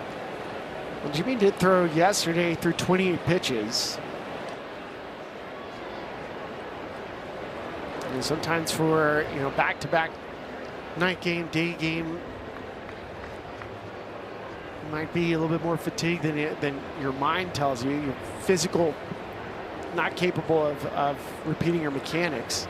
I know this is an athletic cliche to pick up on your point, but especially we talk to pitchers all the time. You guys played at this level forever, and a lot of times it's not showing up on an injury report or a discussion with a manager before the game.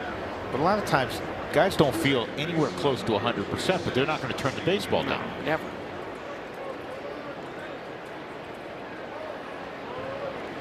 Just notice Jimmy's shoes are his. They're sick. Are they pinstripe shoes? With some purple. Those are fun. Jimmy with the old-fashioned stirrups, right? Always. That's part of his MO. So you go to the slider, and that misses on Nunez. 2 groundouts for Nunez today. A guy who typically is going to hit it on the ground.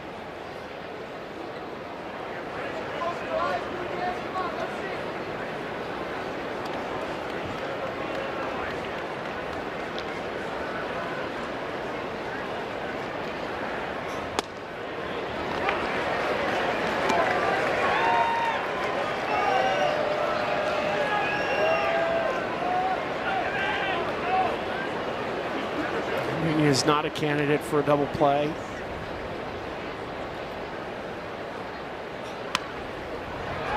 that one rolls through the left side. Green light for Lyle, and it gets past Moniak in left. And now they're going to try to send Bebos, and he's going to score. And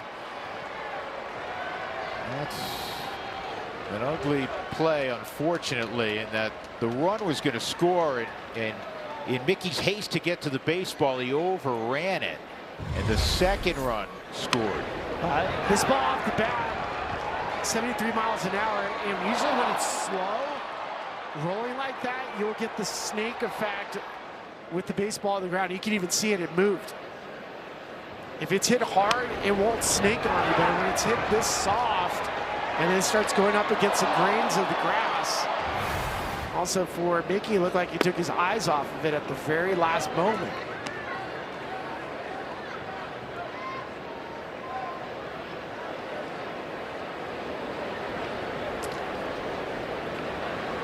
So a single and 1 RBI for Nunez. And then an error on Moniak. And we usually don't talk too much about the snake in the grass, but that was a perfect illustration of it. Nobody likes a snake in the grass. No. That one was scary. Outside on Wood. Senzatella now with the Rockies down by 3 has taken a seat, and Zach Agnos is throwing.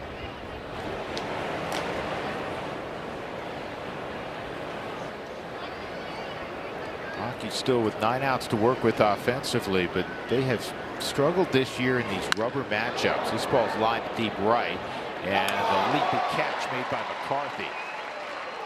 See his athleticism on display all the time offensively. How about that catch, Huey? That was a good one, because you're going back, and the hard thing when you're going back like that is deciding when you can jump. And he timed it perfectly, catching it over his shoulder. He's off the bat. You're thinking, well, with James Wood, give him a little backspin on it. Yeah, that ball was hit at 115 miles an hour. Hardest hit ball by far in the game today. It saved a run. 2 outs. Garcia Jr. outside on that sweeper. It's 1-0.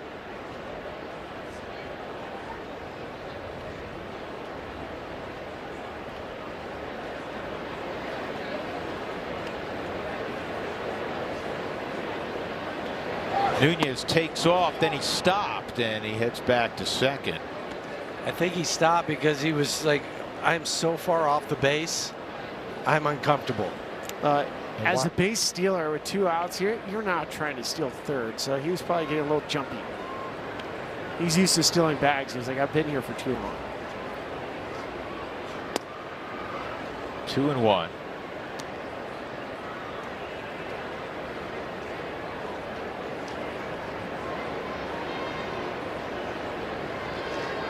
Tom Cosgrove looks like he's coming in the ball game for Washington. 2-1, high fly ball, right center field, well struck, and now the Rockies have a big issue.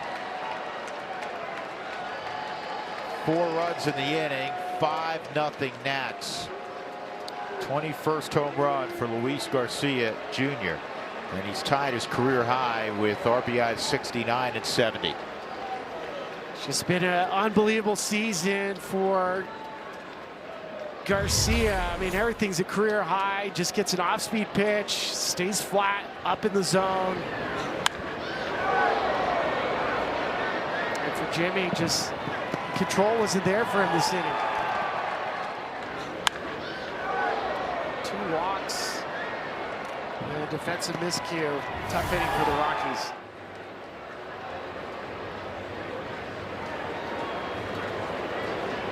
The Colorado Rockies. So the Rockies down 5-0, 2 outs in the top of the 7th. Jose Tena at the plate. And on the mound for the Rockies is Zach Agnos. It was 1-0 when the inning began. There was a walk. Keibert Ruiz on a hit and run got the runner over 1 out. Then there was another walk. So there are 2 on. Nunez had the base hit. There was the error and the long ball from Luis Garcia Jr.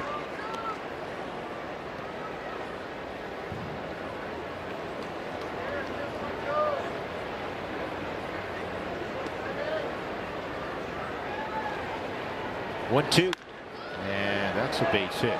Tena's got a couple hits today. And we knew this with this offense. It's a high-scoring offense, and they hit the long ball. So this inning, you have a couple walks, you get the homer, error in left field for Mickey. The home run was the 150th of the year, and you see the 4+ runs.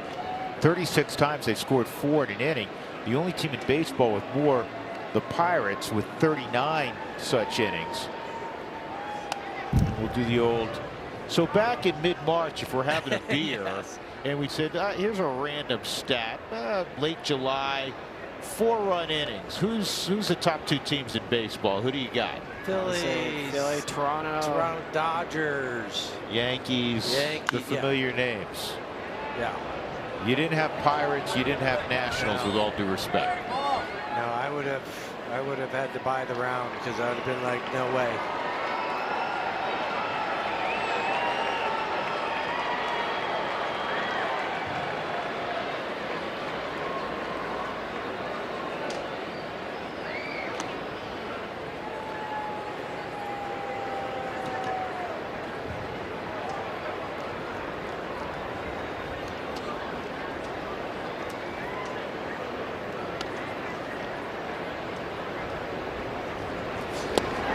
One and 2.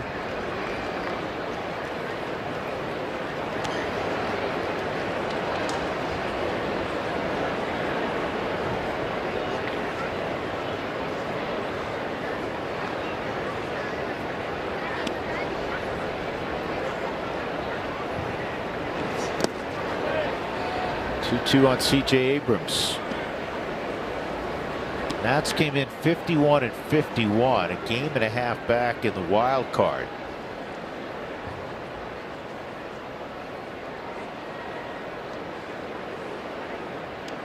Blake Butera, a baseball family, youngest manager in baseball at 33, and that's a base hit. Tena runs well. He's going to go to third. Well, we mentioned this at the outset of this series, just how impressive this Nationals offense is. Well, let's show you by categories. Leading all of baseball in homers, leading all of baseball in extra base hits, leading all of baseball in steals. It's only happened for a full season 3 times. The Yankees in 31, and those excellent Dodger teams of the 50s. Of course, only one of those teams captured a world championship, and that was that team in 55. Beat the Yankees. And there was also less teams during that time frame. It'd be really hard to do that with 30 teams now. Yeah, that's a great point. I mean, it's true. And they're out in front. Got to put the inning down here with Cruz at the plate. 0-1, and that's a sharp ground ball. It's going to score another run. And Abrams is going to go first to third. So Cruz makes it 6-0, and the 7th has turned into a disaster. Ball gets away. Throw to the plate. That gets away. And it is now 7-0, and nobody was at third, so Cruz moves up to there. And right now, this is not an inning. It's going to end up on the end of season highlight reel. Now this is one where you're going to want to flush this inning. Let's start with the leadoff walk, and now this play just unravels. Carrot gets it in, and the ball gets away. As soon as the ball gets away, this is where the merry-go-round started. They're trying to get that ball into second base, and it took a short hop. There's what, 5 mistakes in one play. The whole complexion of his game's just flipped. Yes. I mean, it was a 1-0 game in the 7th. And now it's 7-0. This has to be maddening for Warren Schaefer. Yeah, and then you throw away trying to get this guy, and for Kyle Carroll, he's like, what do I do? I mean, he's thinking, I know that get runners there, but so he leaves third base. Yeah, it's just awful. Nothing Kyle could do. No. That ball's over by the dugout, so I understand what he's thinking. Yeah, Magnos is on the ground. Yeah. 6 runs in the inning for Washington as 10 came to the plate.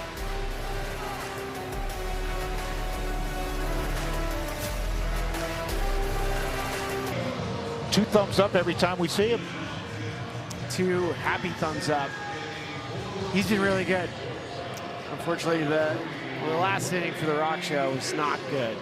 6 runs, brings in Eddie Yan.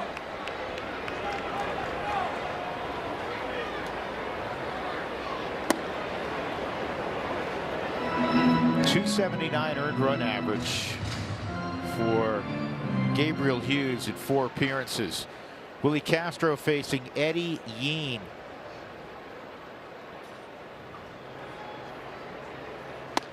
Cavalli with 6 shutout innings.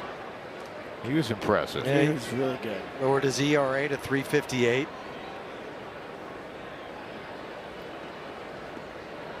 Struck out 7, walked 2.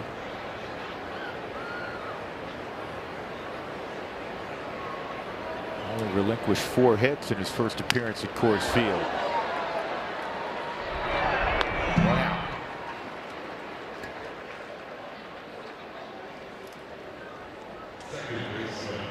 Well, the Nationals' former #1 pick. Really talented. He's got good stuff. Good hair, too.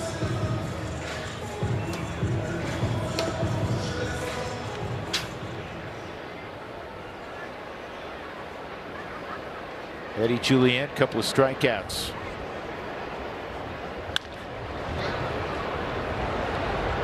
Nunez, 2 outs.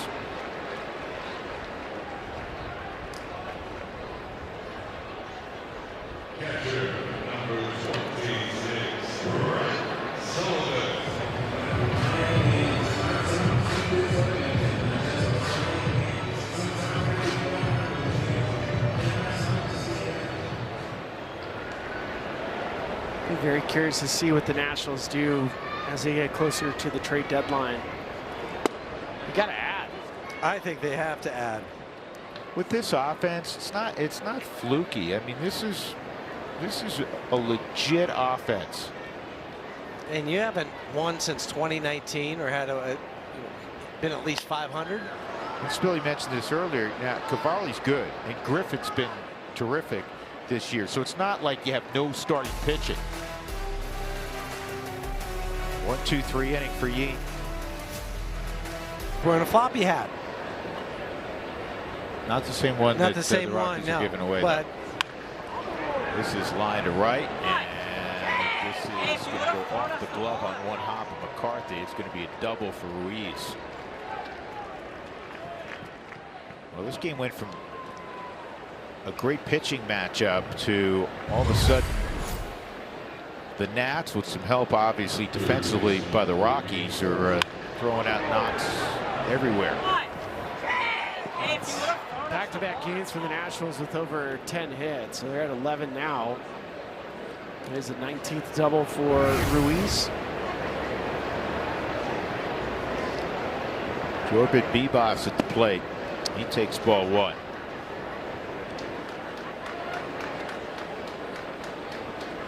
Now, how about those Boston Red Sox? They got What? rained out yesterday, and they're playing, I think, a day-night doubleheader at Fenway. They beat Boston earlier. There's another hit. Ruiz didn't get a real good read on that. Moves up just 90 feet. So it's first and third, no one out, with Nunez coming up. But Boston has won 15 straight, which ties their longest winning streak in their great history. 1946 with Ted Williams in the middle of their lineup. The last time they won 15 in a row. To put them 4 games over 500. They're hot on the heels of the Yankees. The Yankees lost in extra innings in the Bronx to Pittsburgh. The Red Sox are now 52-48 after that win today. They were left for you know what Yes. a few weeks ago. We saw them. The buzzards were circling. Yeah, we saw them. We're like, they're not a good squad. They had a great outing from Sonny Gray. We saw Jake Bennett pitch well. They could pitch. But the offense and their defense was less than ideal. Outfield defense was awesome. Spiller, you gave him last rights, didn't you? No, I didn't read it to him. And Nunez punches one to left. That'll drop. 3 straight hits. Another run will score. It's 8-0. Ruiz trots home. Second ribby for Nunez. Well, Nunez, his hit in the 7th inning just opened up everything. It's not hard contact. Nunez can run. And he does not hit the ball hard, but that doesn't mean that he's not a pesky hitter.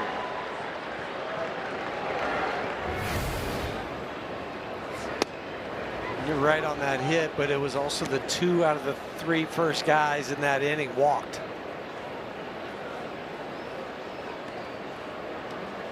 James Wood, a sac fly in the 5th. At the time, that was the only run. And there's 1, and there is 2. 3-6-1 double play. Going to third is Bibas.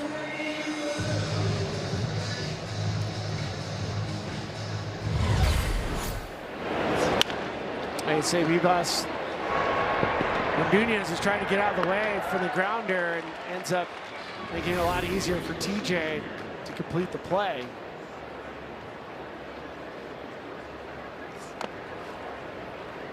Check swing foul ball off the bat of Garcia. He hit a 2-run home run in the 7th.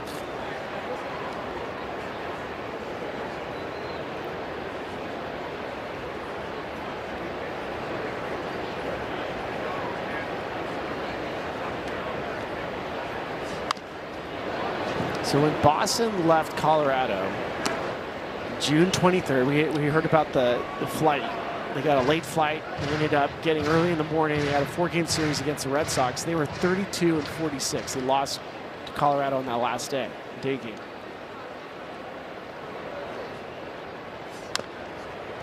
Would you say 32-46? When they left Colorado, they were 32-46. So they've only lost 2 games since then. They're 52-48 now. That's why, and we have to talk about it. And we enjoy talking about it, and writers have to write about it, and you try to make sweeping statements on April 18th or May 30th or June 19th, and the game teaches us every year you cannot. This is going to be a tough play. And coming to get it, fortunately, and doing it well as he has all year is TJ. Another run for Washington. They're up 8-0. Today for details. Top of the order. And Jake McCarthy takes ball 1 from Eddie Yeen. Second inning of work for Yeen after 6 shutout from Cade Cavalli. Jake McCarthy had a double in the 3rd inning. Another hustle double. So Jake's reached 17 in a row, and this is line to Cruz, who's now in right field for James Wood. Wood has come out. Jacob Young has entered the game in center field.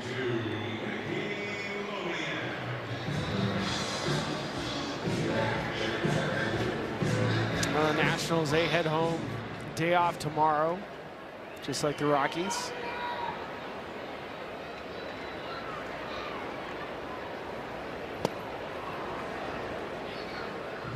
Nationals will see the Diamondbacks.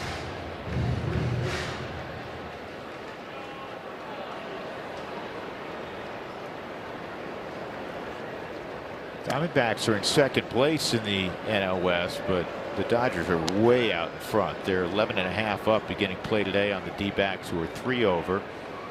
The Padres, as they have throughout the year, teetering around 500. 1-1 on Moniak. And Mickey pulls this one to right. That'll be a base hit.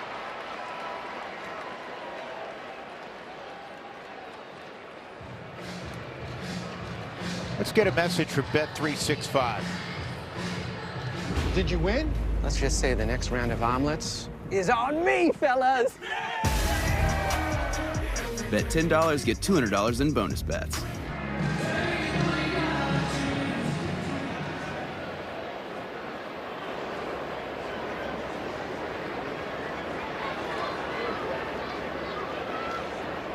Hunter's 1 for 2 and a walk.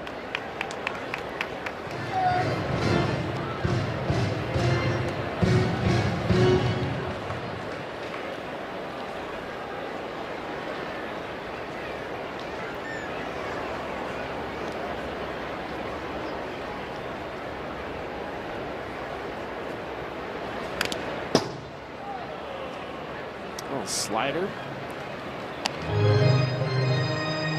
Hunter's had a walk, a knock, punch out.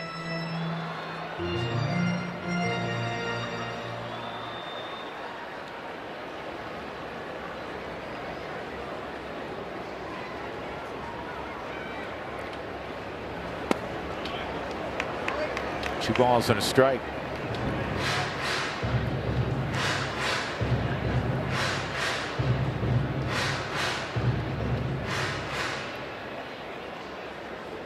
Milwaukee won earlier today. That's where the Rockies are headed. They beat the Mets 4-3. I was thinking about this earlier. We'll talk more about it on the weekend, fellas, but Pat Murphy's won back-to-back National League Manager of the Year awards, and he's going to be one heck of a candidate for the third straight year. He's a lot cheaper than the guy that they let go. His salary-wise. Well, you know what? Obviously, we all know how close Craig Counsell and Pat Murphy are. Counsell played for Murph at Notre Dame, and then hired him as his bench coach before the big contract from the Cubs. Murphy actually broke Craig Counsell's nose in one of the first practices, hitting grounders to Craig Counsell. Smoked him. And if I remember the story right, Billy, correct me if I'm wrong, he went to the hospital and came back and finished practice. Yeah, he finished practice. And that's when Pat Murphy, they've asked him, hey, when did you know you had a big leaguer? He said, first day of practice, Craig Counsell.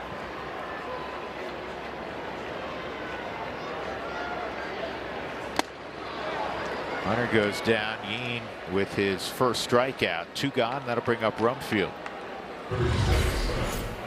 And just reaches back, throws the fastball. It's kind of an interesting arm slot for Eddie, too. One of those upshoot fastballs. Speaking of upshoots, you guys will see Jacob Mizorowski on Sunday. It'll be Cal Freeland against the Miz.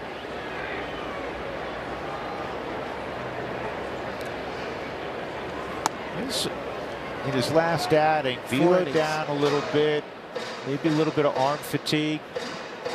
Maybe, I don't know. We talked to Pat Murphy early in the week. He said a lot of it could have also been the extended rest that he had, just a little bit of a rust.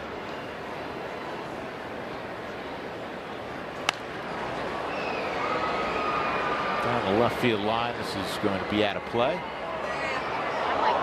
And the Miz in 19 games has a 157. Is that good? 115 innings, 61 hits, 173 punches. And whip 0.77. Wow. That's going to be the big challenge for Milwaukee, is trying to limit him with the innings, because they're expecting to go deep into a postseason run. And Miz is going to be way past any of his innings numbers that he's accustomed to. Well, it's why the Dodgers they've shut down, at least temporarily, from pitching Shohei Ohtani. They have the luxury of doing that because they are so far in front, and last year was the same story. I mean, they're already basically plotting how they're going to handle October, and it's late July. In the case of Milwaukee, they have a healthy lead, but it's not insurmountable. They're 6 up on the resurgent Cubs, 11 north of the Pirates. 3-1. TJ didn't go, so he'll draw a walk. Catcher's challenging pitch. But first we get a challenge. ABS powered by T-Mobile. Call's overturned to strike. Washington has 2 challenges remaining. So 3-2 on Rumfield. Challenged by the Nationals right at the top. They've been right on every challenge today.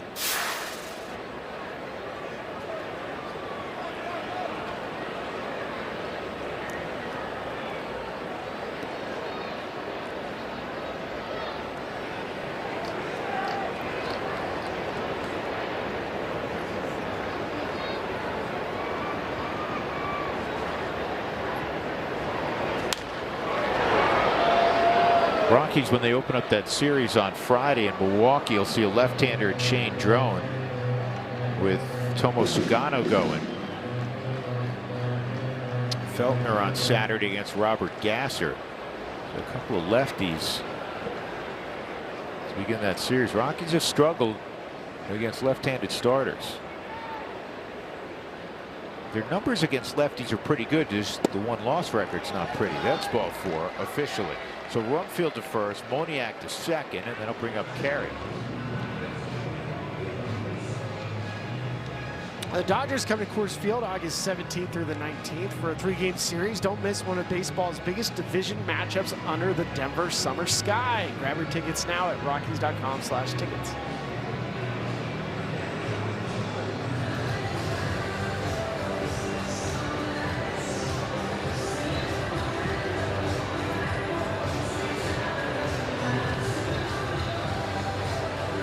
Talked about it a couple times. The Rockies over the next week will play 4 games, which is really unheard of in baseball. Yeah, it's strange, especially coming after the All-Star break.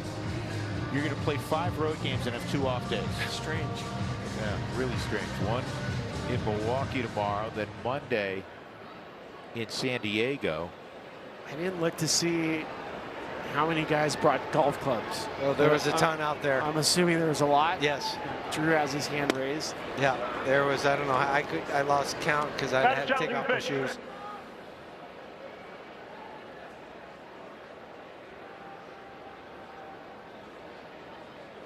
Call's confirmed. It's a strike. Colorado's out of challenges.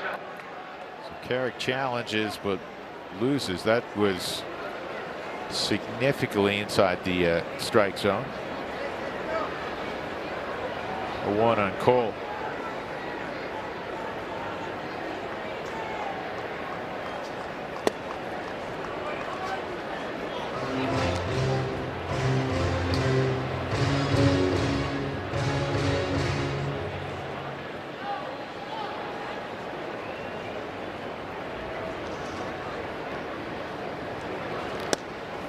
Two and 1.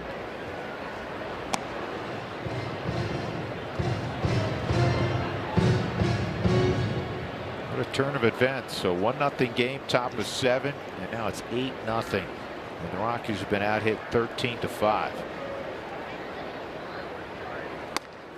3-1. Catch a challenging pitch. This is this a new record this year for ABS challenges powered by T-Mobile? I don't think so. Not in the game, but in a Rockies game, it's close. Call's confirmed. Washington has 1 challenge remaining. Honestly, what number is that? It's got to be close to 14 or 15.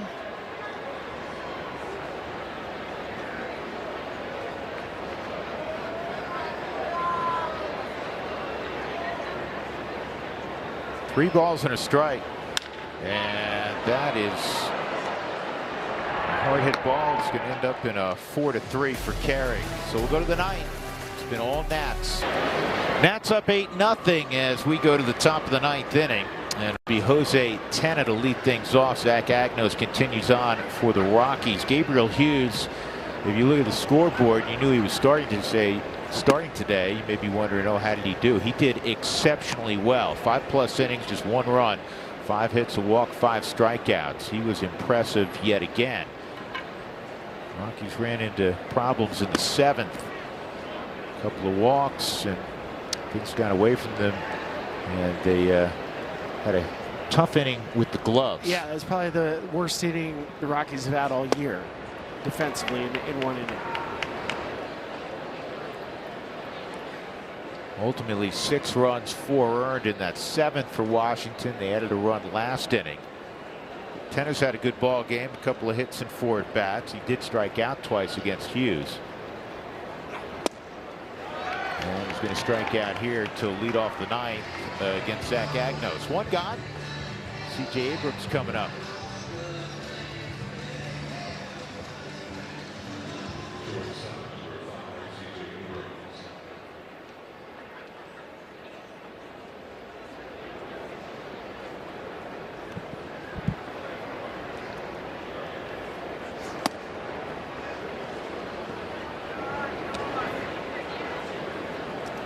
Three for 4 this afternoon for Abrams. Hit 3 homers in the series, 2 yesterday. Hit a home run on Sunday in West Sacramento, so came into the ball game with a home run in 3 straight. He's done that 3 times this year. Home in 3 consecutive games. You know who else has done it? James Wood. Just 1 home run away from tying Desi for most home runs by a shortstop. Desi had 25 in 2012. Ian Desmond. Yep. Number of really good years with Washington. Moved on to Texas and ultimately Colorado.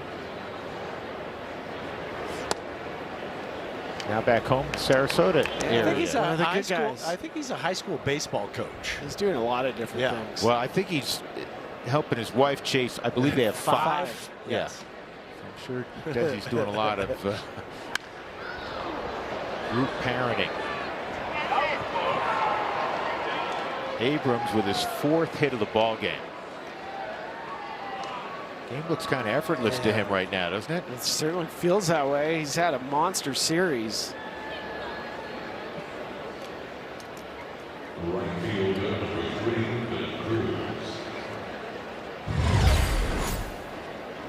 The swing it's been sweet for him. He had a nice hit off Gabriel Hughes. The hardest ball hit off Hughes was off the bat of CJ. That's a nice looking swing. 7 hits in the series, 3 homers, a double.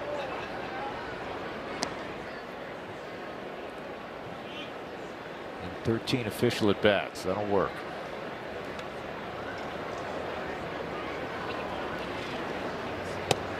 Cruz somewhat quietly has been on 3 times today.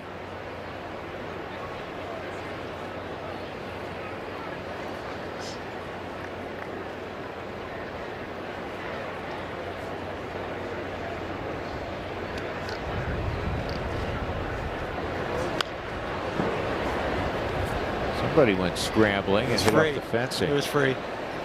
Don't blame him. You got 2. You got Kyle Freeland, who you're referencing, and also on occasion you hear people call Tyler Freeman. Yeah, it was. There's Tyler. It was Kyle.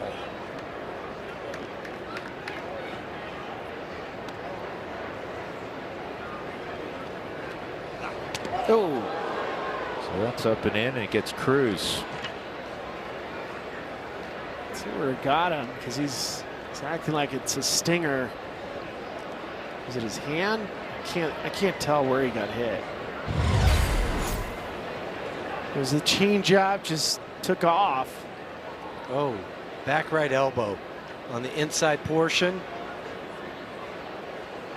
Oh yeah, that spot stings. You're not used to getting it up there. Well, Probably in that funny bone area. I don't know why they call it the funny bone. It's never funny when you get hit. Oxymoron. Jumbo shrimp, that's my favorite one.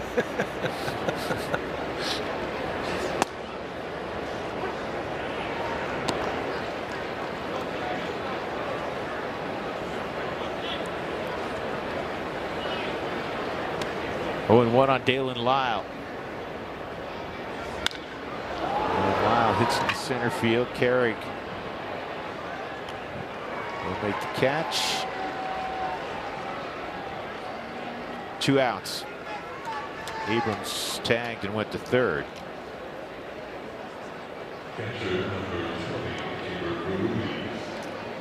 Caber Ruiz 1 for 4. He doubled in the 8th inning and scored on a base hit by Nunez.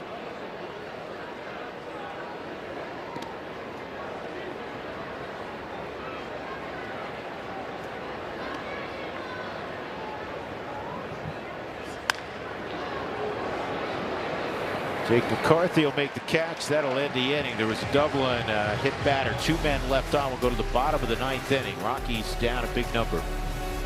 Corey, should I tell them the score of the game, or it's No, let them enjoy It's themselves. a summer day. Let them enjoy themselves. They're at the yard. That's okay. It's all good. It got a little sideways late in the game, but Gabriel Hughes was good. Yeah, he was good. 4-seam fastball, good. We got to see a little bit more of the curveball. Obviously, Cade Cavalli was a little bit better. So we'll talk about those two. UC Health postgame show coming up.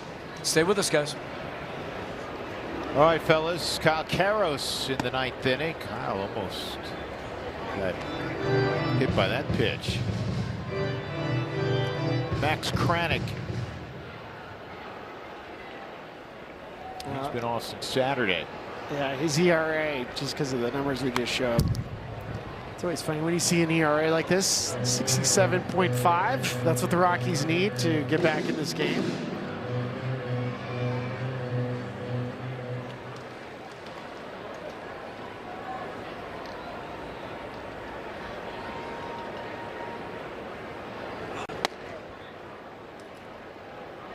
Catcher challenging the pitch. And the theme continues. That's the 11th challenge today. ABS powered by T-Mobile. Oh, Ted was tied for the second most. Call This is confirmed. finally we Washington's get out normal challenge. baseball, so no more challenges for anybody. Good. So it ends at 11.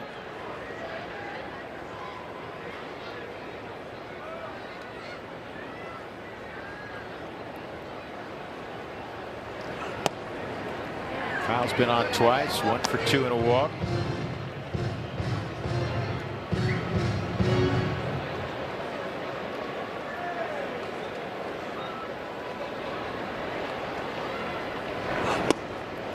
Ball 4.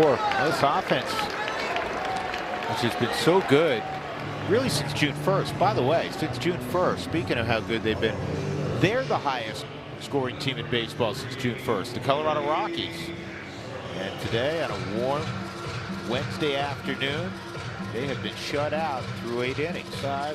It's all because of Cade Cavalli. Cavalli was nasty. Castro's 0 for 3.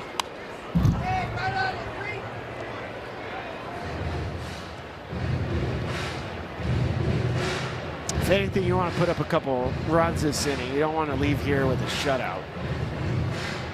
4 shutouts for the Rockies this year. Especially before the flight and an off day. Just get a little bit of good feels going.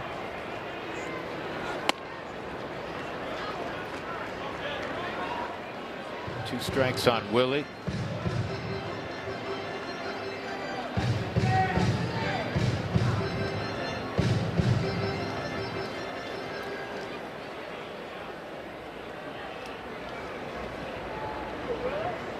He's got a little 5-game hitting streak going on the line right now. 0 for 3.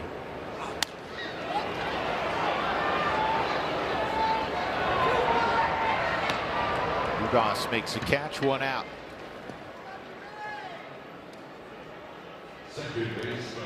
I'll bring up Juliet.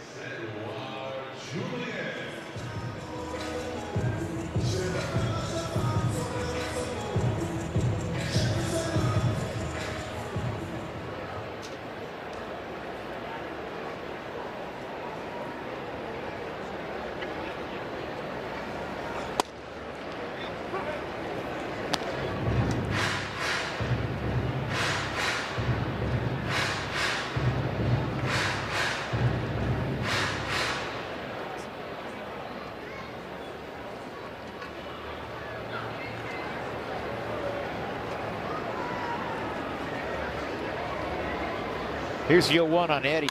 And that's lined to center field. Young makes the catch. 2 outs.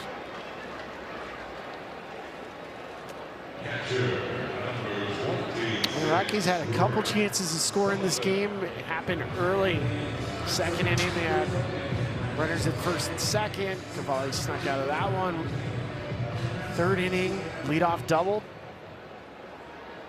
Or a 1-out double in the third. They've had chances, just no big hit. There's a single for Brett Sullivan.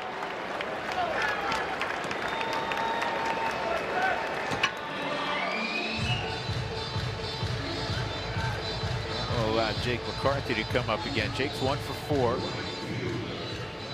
He had a leg double back in the third. And for McCarthy, it was his 21st double of the year. TJ Rumfield earlier also his 21st double of the year.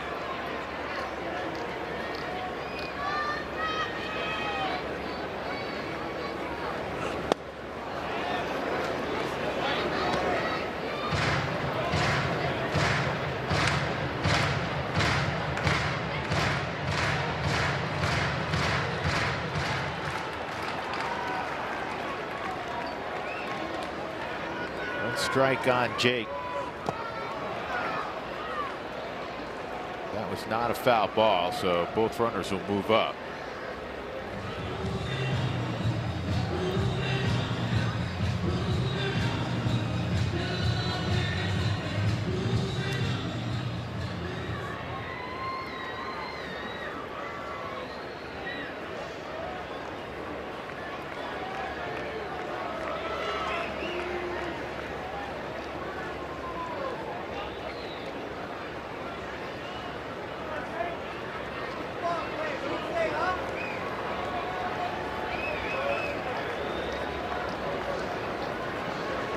Two strikes on McCarthy. Rockies began the second half. They dropped 2 out of 3 to Cincinnati. They were in the same situation on Sunday against the Reds. It was a rubber game. The Reds obviously won, and rubber game today. Shoved. Yeah. Rockies have struggled in deciding games. That's the end of the ball game. Strike 3 on McCarthy. So the Nats in a 1-0 game in the 7th broke it open, and they win going away 8-0 to take 2 out of 3 from Colorado. And the homestand did not go as the Rockies would like, as they go 2-4. We'll come back with the UC Health post-game show coming up next from center field.